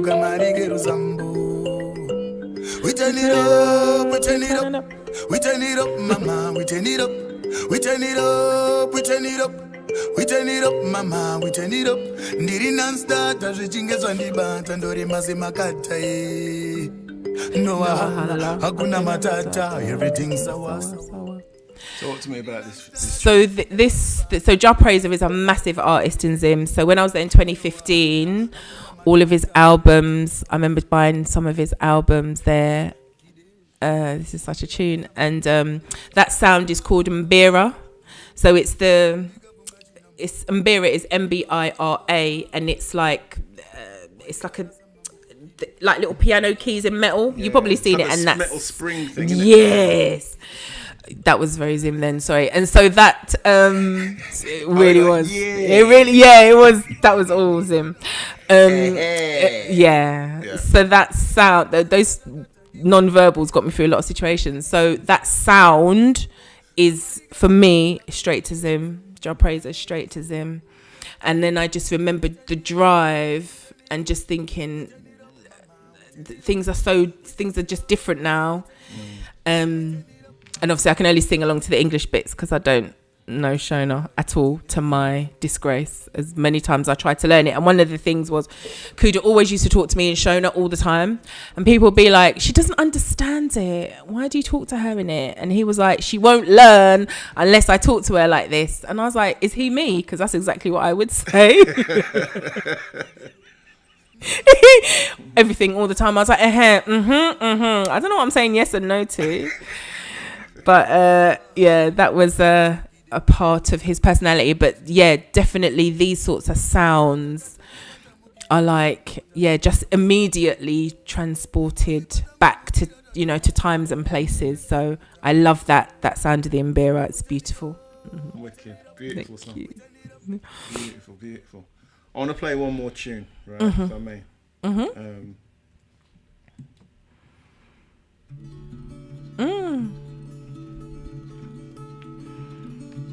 Got to turn it up. It's not starting yet. There you go. How's that?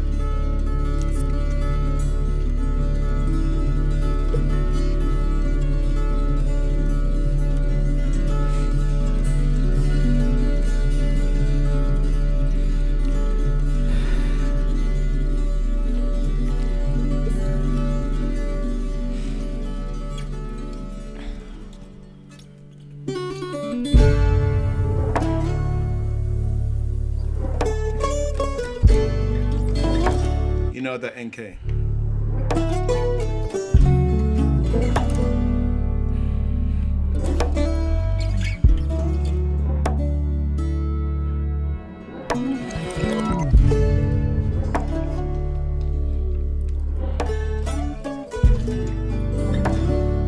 Yeah, you're gonna set me off, man.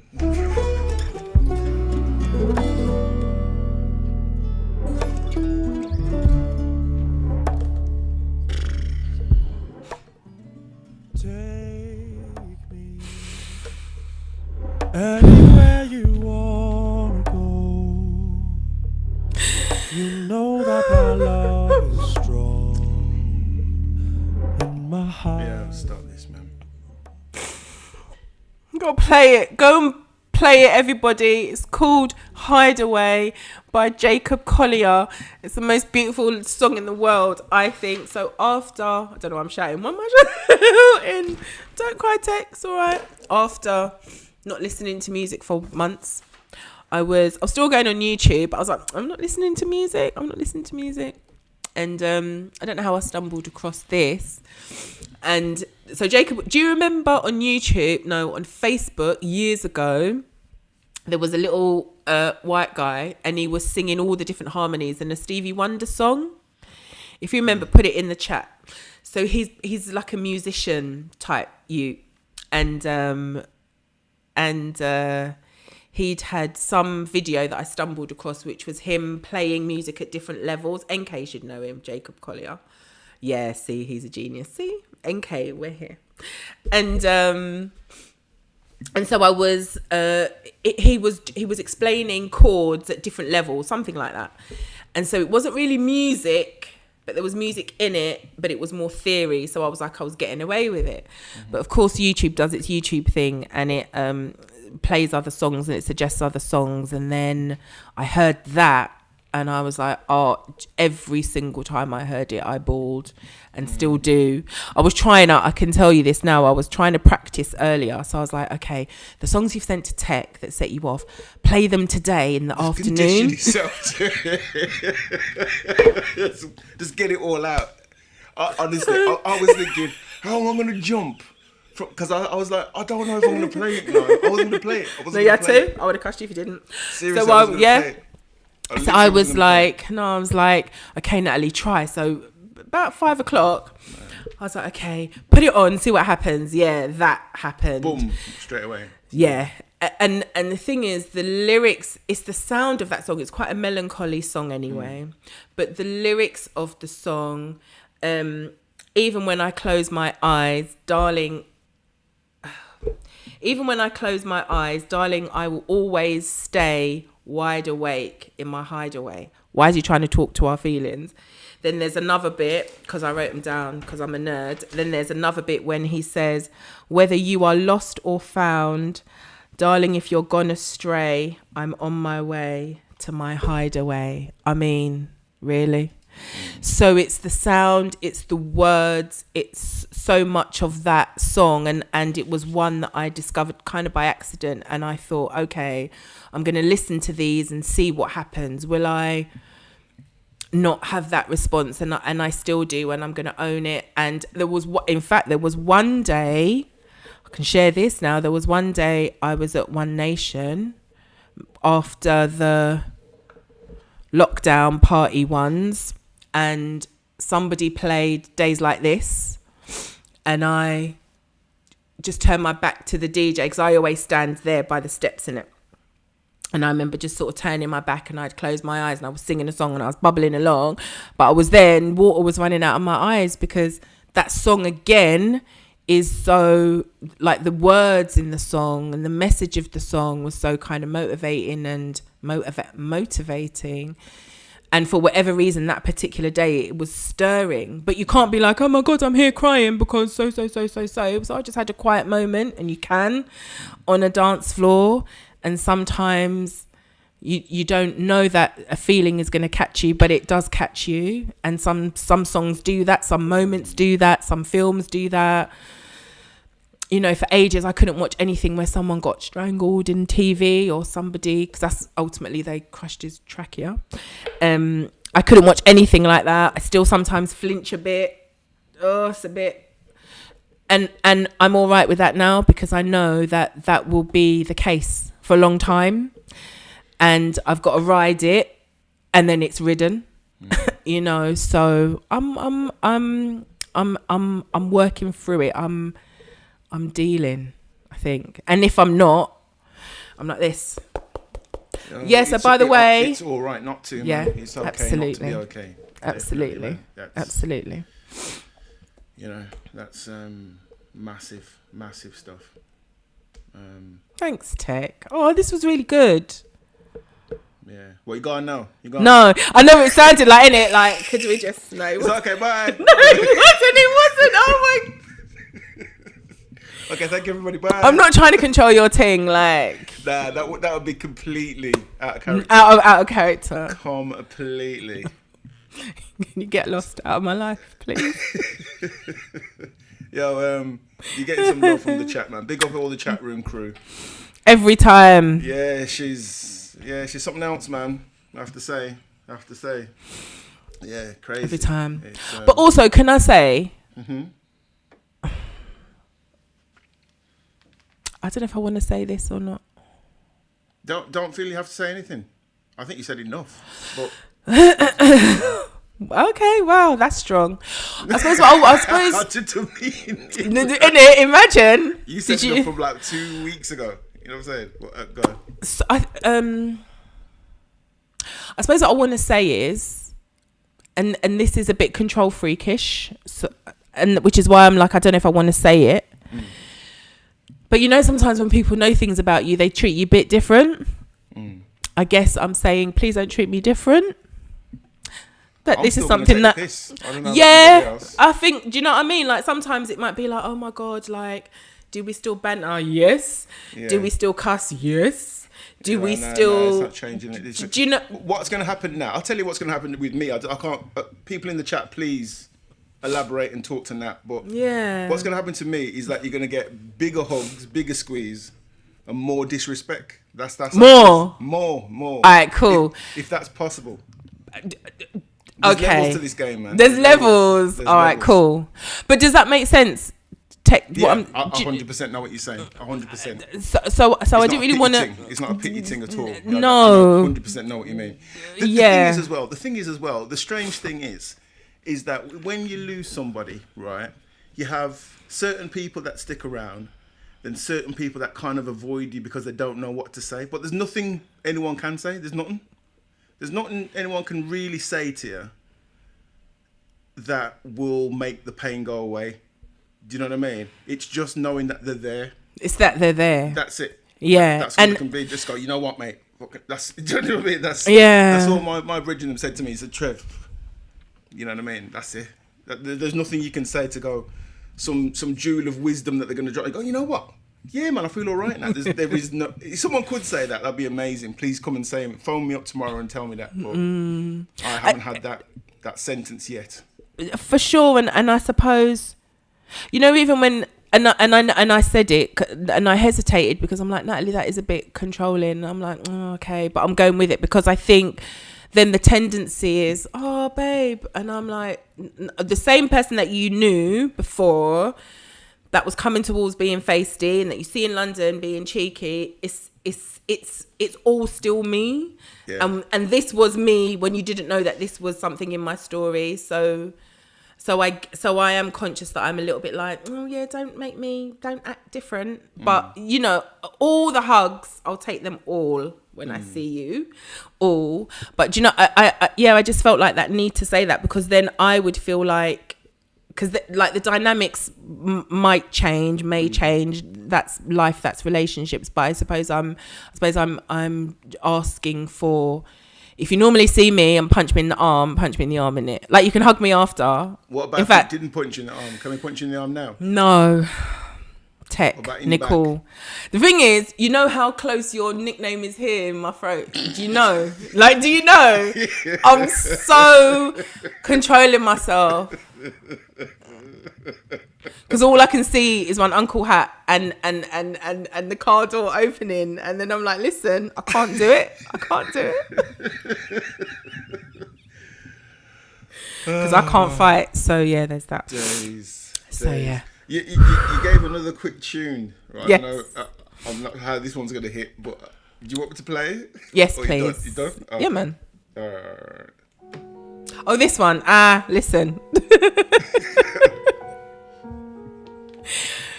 We're all right with this one. We're good with this one. We're all right with this one. Melly Mel seems like.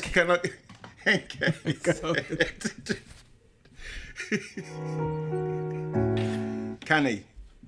Listen, Can I give you a Chinese bird? When I come to flipping white girl again, listen.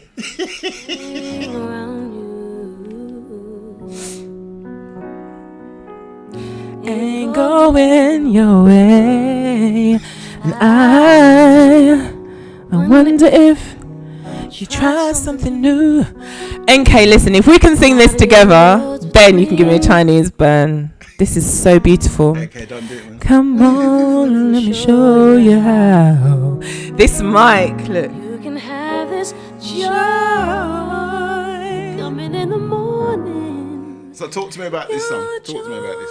Why is this? What does this mean to you? So this song is half of Jeanne. If you remember Jeanne, well, it's a group thing. Mm-hmm. This is Jean Baylor from Jeanne, and I think she went churchy, or at least this song is sort of gospel-esque. But again, the lyrics of this, it's quite a long song, so if anybody wants to check it out, it's called B-Side in the Morning. And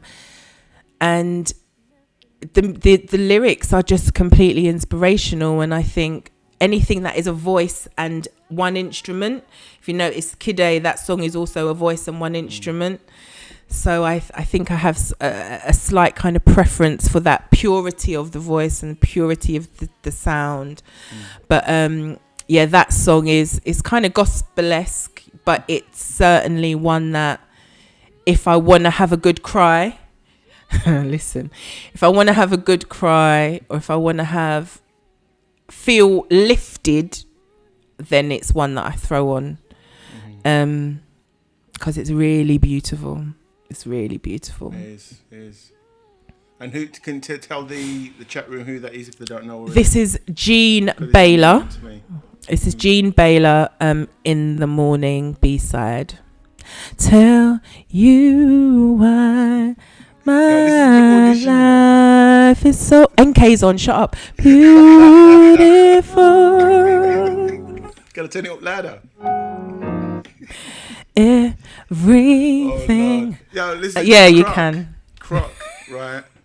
What song was it that she was singing in the back of the car when I was driving you back to London that one time, man? And she did. I can't listen to that song anymore. That's done.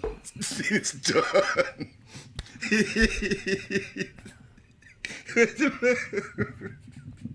I'm just asking. I don't remember. It was Erykah Badu, but I don't remember. It was Erykah Badu.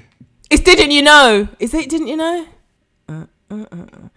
Ooh, hey. So. Yeah, that one. That's done. That's done, mate. You can't done that. Why would you? That's such a tune. It's done. I'm mate. trying to decide. You need some Cersei. It needs bitters and he wants a wash out. Some Andrews. Oh, sugar. Oh, mate. Mate. Yeah. Wow, is this? Yeah. Let me show you one thing. Yes. What does this image conjure up for you? Oh my goodness. Oh, mate. Rise is David LaChapelle, who's he's a film director. I think some people have a bit of a problem with him in terms of his kind of culture vulturing of African American culture, but that particular film is a sort of a profile, if you like, of the crump dance scene in South Central Los Angeles, and again that the way that dance was used and has been used to keep people on a different path, to keep them out of quote unquote trouble, and to sort of encourage people to learn and understand more about themselves. So it's an incredible film. There are some beautiful moments in it. I love it. And it's just a really interesting, I guess, kind of profile of individuals' lives doing very normal things and then finding dance. I do love dance. Finding dance and then being able to use it for the powers of good, really. Which sounds really grand, but actually it's exactly what that film does, you know.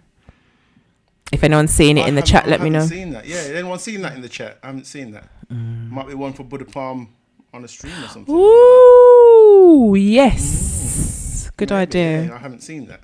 Yeah, it's a good one. Amazing. Yes. So, what does the future have in store for Natalie 13 Rhythms? Tell me about this 13 Rhythms thing. 13 Rhythms. So I'm going to make... I'm going to make people... Buddha. I'm going to make people like you and NK charge properly for your events. I'm going to help people write packages for their services, and really just to, I suppose, nurture the entrepreneurial drive of so many people that I see and meet, who have incredible potential, who know they have something but need a little bit of guidance, a bit of a steer to bring it out. And so part of what I love about 13 and part of what I'm so passionate about is sort of seeing people do the things that they love and doing them well and charging appropriately for it. Because in all my years of doing business, I knew that I was giving my cakes away when I used to bake, pretty much. I used to have a shop, and I think I could probably squeeze a better profit margin out of all of that, you know. And so a lot of what I talk about is not just because I feel like talking about it because of theory, but it's practice too. And I know that for lots of people who are working and they've got a business, it's one of the easiest things to sidetrack the importance of charging properly in your business, because, well, my day job is covering everything. So you've got this passion that you want to do, that you're passionate about, that lights you up, that makes you happy. But then you're like, all right, I'll take a little bit of change for it, because, you know, we have lots of other things that are keeping us back from really running our businesses properly. So that's my mission, to get people on their A game when it comes to their business. Thanks so much for joining, Tash. See you soon. Big up, Tash. Thanks for passing through, sis. See you soon. Right back. Yeah, so where did the name 13 Rhythms come from? So 13 Rhythms was born on Friday the 13th of September 2014. as a concept in it, a whole birthday in that. And the 13 is because there's so many things where we have to check our perception. So if you say to lots of people, oh my God, can't do anything on Friday the 13th, it's unlucky, I can't live on the 13th floor, I can't do this on the 13th, I don't want to wear size 13 shoes, I've got to wear size 12 or whatever it is. And then you're like, why don't you, what's your beef against the number 13? I don't know, but I just know it's unlucky. I'm like, do you know? You don't really know. And so what I then realized was, well, actually, if we have a belief about a number, what other limiting beliefs do we hold, and we don't know where they come from? So for lots of people that I meet, they believe they can't do business, they believe they're not worth a certain price, they believe they're not worth a certain amount of effort, they believe they're not worth clients, and all of these different beliefs. And when you check it, they don't know where that belief has come from.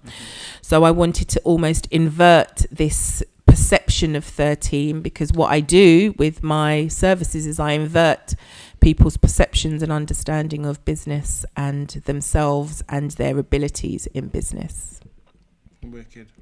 And why the rhythms? And the rhythms, because it's kind of connected. Rhythms now. But the rhythms, Lord Natalie, the rhythms is just kind of thinking about like the moon, about feminine principles, which are about creativity and big picture and the ability to dream and to daydream and the moon. I said that already, I think. And so that sense of things being cyclic and the opportunities to kind of keep going and to rejuvenate oneself as well when you're doing this thing. So it's all very deeply scientific, and it doesn't roll off the tongue, and no one can spell rhythms. And I've toyed with changing it endlessly, but I'm going to stick and just spell it. I'm going to be like, it's RHYTHMS. And I always whisper it because I'm like, people think they can't, you think they can't spell. I'm like, because nobody can. RHYTHMS. But yeah. Spell check, man. I'm all about the spell check life, mate. That one. You know what I'm Yes. So anything, we've been going for 2.5 hours. I know, I can't believe it. You like talking, isn't it? Yeah, I do. Isn't it? It's lucky I ate before I started this. Imagine. I know, listen, right? Yes. Anything you any jewels you want to leave Buddha Palm Cinema Club, TV, and Source of the Force with before you go? Because it's been wicked talking to you today, sis. To be honest. I'm gonna yeah, it's unwelcome actually. I think what I would say is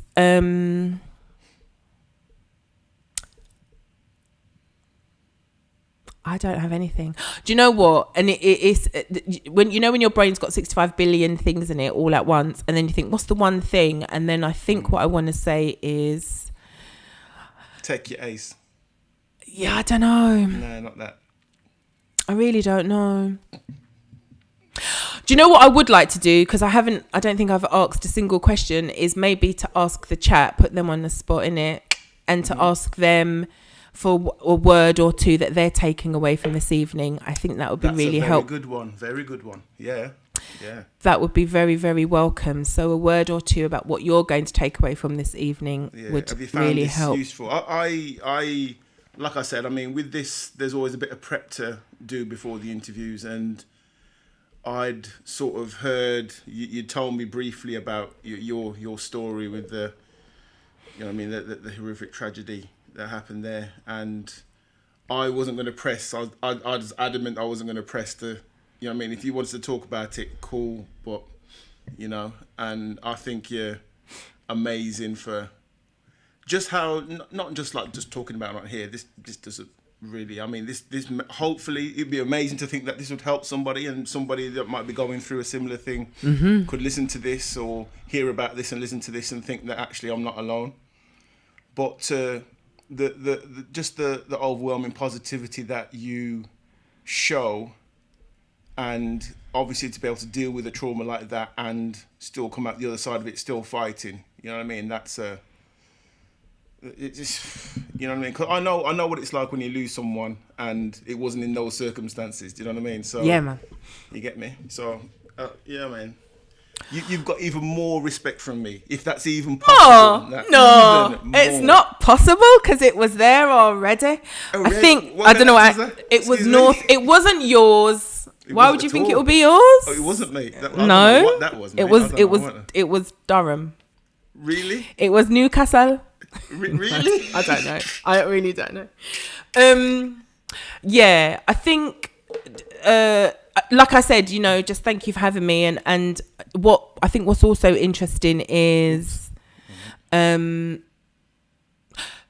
sometimes I think even if we might have tried to skip past it, I was like, no, I'm not skipping past it, because sometimes you want to scream about me.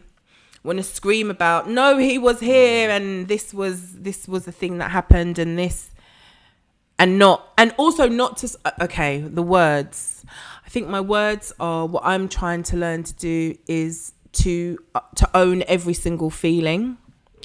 And if that means that sometimes it's tearful, that's one thing. If it means that sometimes it's joyful, that's something else. If sometimes it's both, because life is not linear and it's incredibly complex, then feel them all and tell people how you feel and hear how people feel. And if it's, yeah, you was irritating me, try to say that in a sensible way. And if it's, I love you, say that too. And if it's, I miss you, say that too. And if it's, rah, mus, look at you, say that too. So I want a button, you know, like DJs have got a button. I want to, because I got it in. Do you know what? I clearly forgot about that one, you know. Okay. So I'm going to edit that out of the podcast. No, you that shit out. I'm gonna cut that out. So yeah, I think, being serious again for a minute, I think it's about owning all your feelings, owning all of your feelings, every single blasted one of them. Wicked. Yes. I feel like cleansed now, emotionally cleansed. Fantastic. Natalie, many thanks. Can we have some fives in the chat for Natalie 13 Rhythms? I can't. Oh wait, I can. What? Wait. Do you know why? Have you met me? Hold on. No, hold on.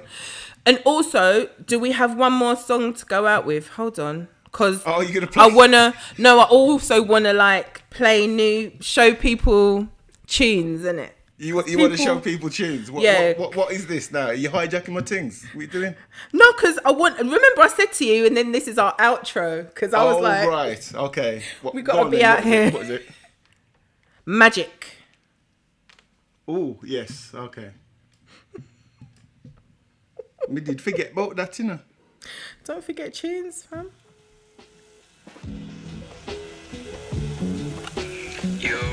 NK, play this tomorrow. Crazy, I just heard it and I saw like it's so good. 852 hertz in my sound waves. Breathing in and out is quite a thing. We've taken a strain. Abracadabra's not an illusion or fiction. Magic can be measured. It's not gas, liquid, nor a solid. You can blow it, I can hide it. You can't rename it, can't deny it, have to claim it. I just wear it, I speak to it, loving on it. Can't chew it, reason with it, don't wait on it. Magic, Buddha. I just saw the vibe and I heard it. And I felt it, man. It's like a vibe. Magic. What's magic? What's magic to me? Super tough. Well, that's So, tell the people who this is, please. Orlando. What on the man? So this is a song. People who share music are the best music, and so a friend of mine always pops up on my WhatsApp with random tunes, and sent this to me, and I was like, "This is nice. What's this one about?" So it's called Magic. It's by somebody called Seba Capstard, and I pressed play, and I was immediately in love with it. and it's really complex, and it starts in one place and then it gets somewhere else and then it goes somewhere else, and there's a little flavour of Africa in there. I'm not quite sure. I'm assuming something a bit Afrikaans by the name, but I don't know.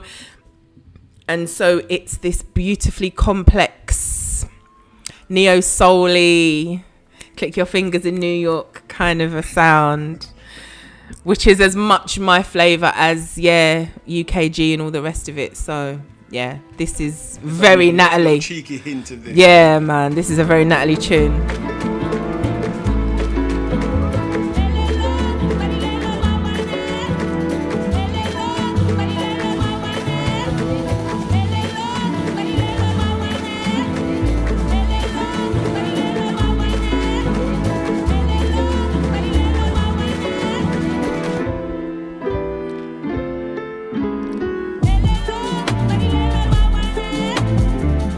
Going to the dirt section.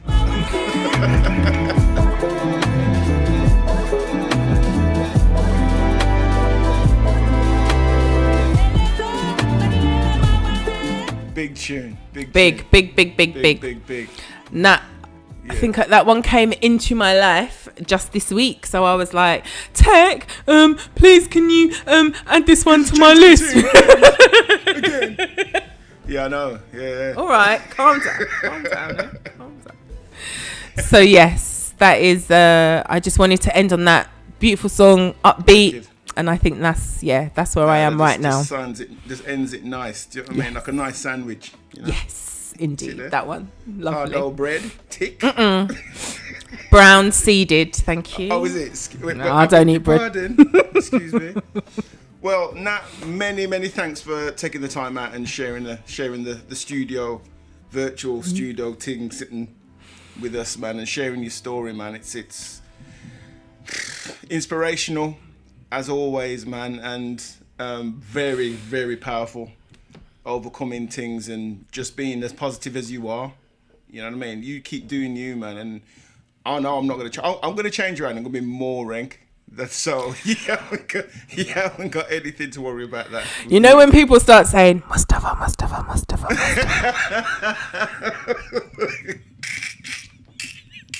Really, what I want is people to say, Natalie, what is this thing about? And I'll be No, listen. Anyway, that's left the building. She's come off, dashed her off the thing because she's getting two-faced. I've got the power. Indeed. You know what I mean? Oh dear. So thank you so much, Tech. Thank you really genuinely wicked. for having me. Nah, yeah, man. Thank you for joining us, man. Wicked. Not at all. People, my pleasure. many thanks for passing through, man. Let's see who's in the chat. I can't see who's actually in. I can just see who's spoken. Black Gypsy in the salute, pocket. Tamu. Yeah, man. Tamu, big up. The Diva speaks. Thank 30 you, rhythms Diva. in the chat saying 5. What's going on? Karen James, big up sis. Kim Wolves, One Nation, Melly Mel, Brain Sucks in the building. Big up Brain Sucks. Yeah, it's beautiful, man. Beautiful seeing everybody pass through, man. Thank you so much. Yeah, if you like, man, share it with a friend, man. It's powerful stories and wicked people that we're bringing up on here. And I think just the element of doing it live makes it even more powerful, even more amazing. People listening to it and hearing people's stories and people's takes on what we're talking about. It's beautiful, man. It works even better than I hoped. So, Nat, many thanks for sharing your story and going through this with me. Beautiful. Salute to you. I'm looking forward to yours. That's what I'm waiting for. Yes. We've got to turn the tables on you. Yes, that one. Yeah, man. Yeah, man. All right, my darlings. Thank you all to the comments. I'm going to go back on Twitch and read them all. But thank you for being here. Thank you for sharing. And yeah, it's been a blast, Trev. Wicked. Yeah, love that. So people, love and peace. See you real soon. Remember, if you're in the Wolverhampton area, Buddha Palmer, I've got an event on this Saturday. Shogun Assassin at the Claregate pub. You've seen the thing pop up in the chat. Pass through, man. You know what I mean? Some nice as I've won. If I don't see you there, I'll see you real soon on Buddha Palmer. I won't be streaming tomorrow because I've got some prep and stuff to do. But I'll be back real soon. I'll be back next week with another beautiful guest. So keep them peeled, keep tuned. We can't even chat because it's late in the night. And then people's mouth is dry. Yeah, man. I've been talking for like nearly 3 hours, brethren. Well, I've been listening for nearly 3 hours. I've been talking. That one. All right, my darling. Anyway, peace. See you later, folks. Bye.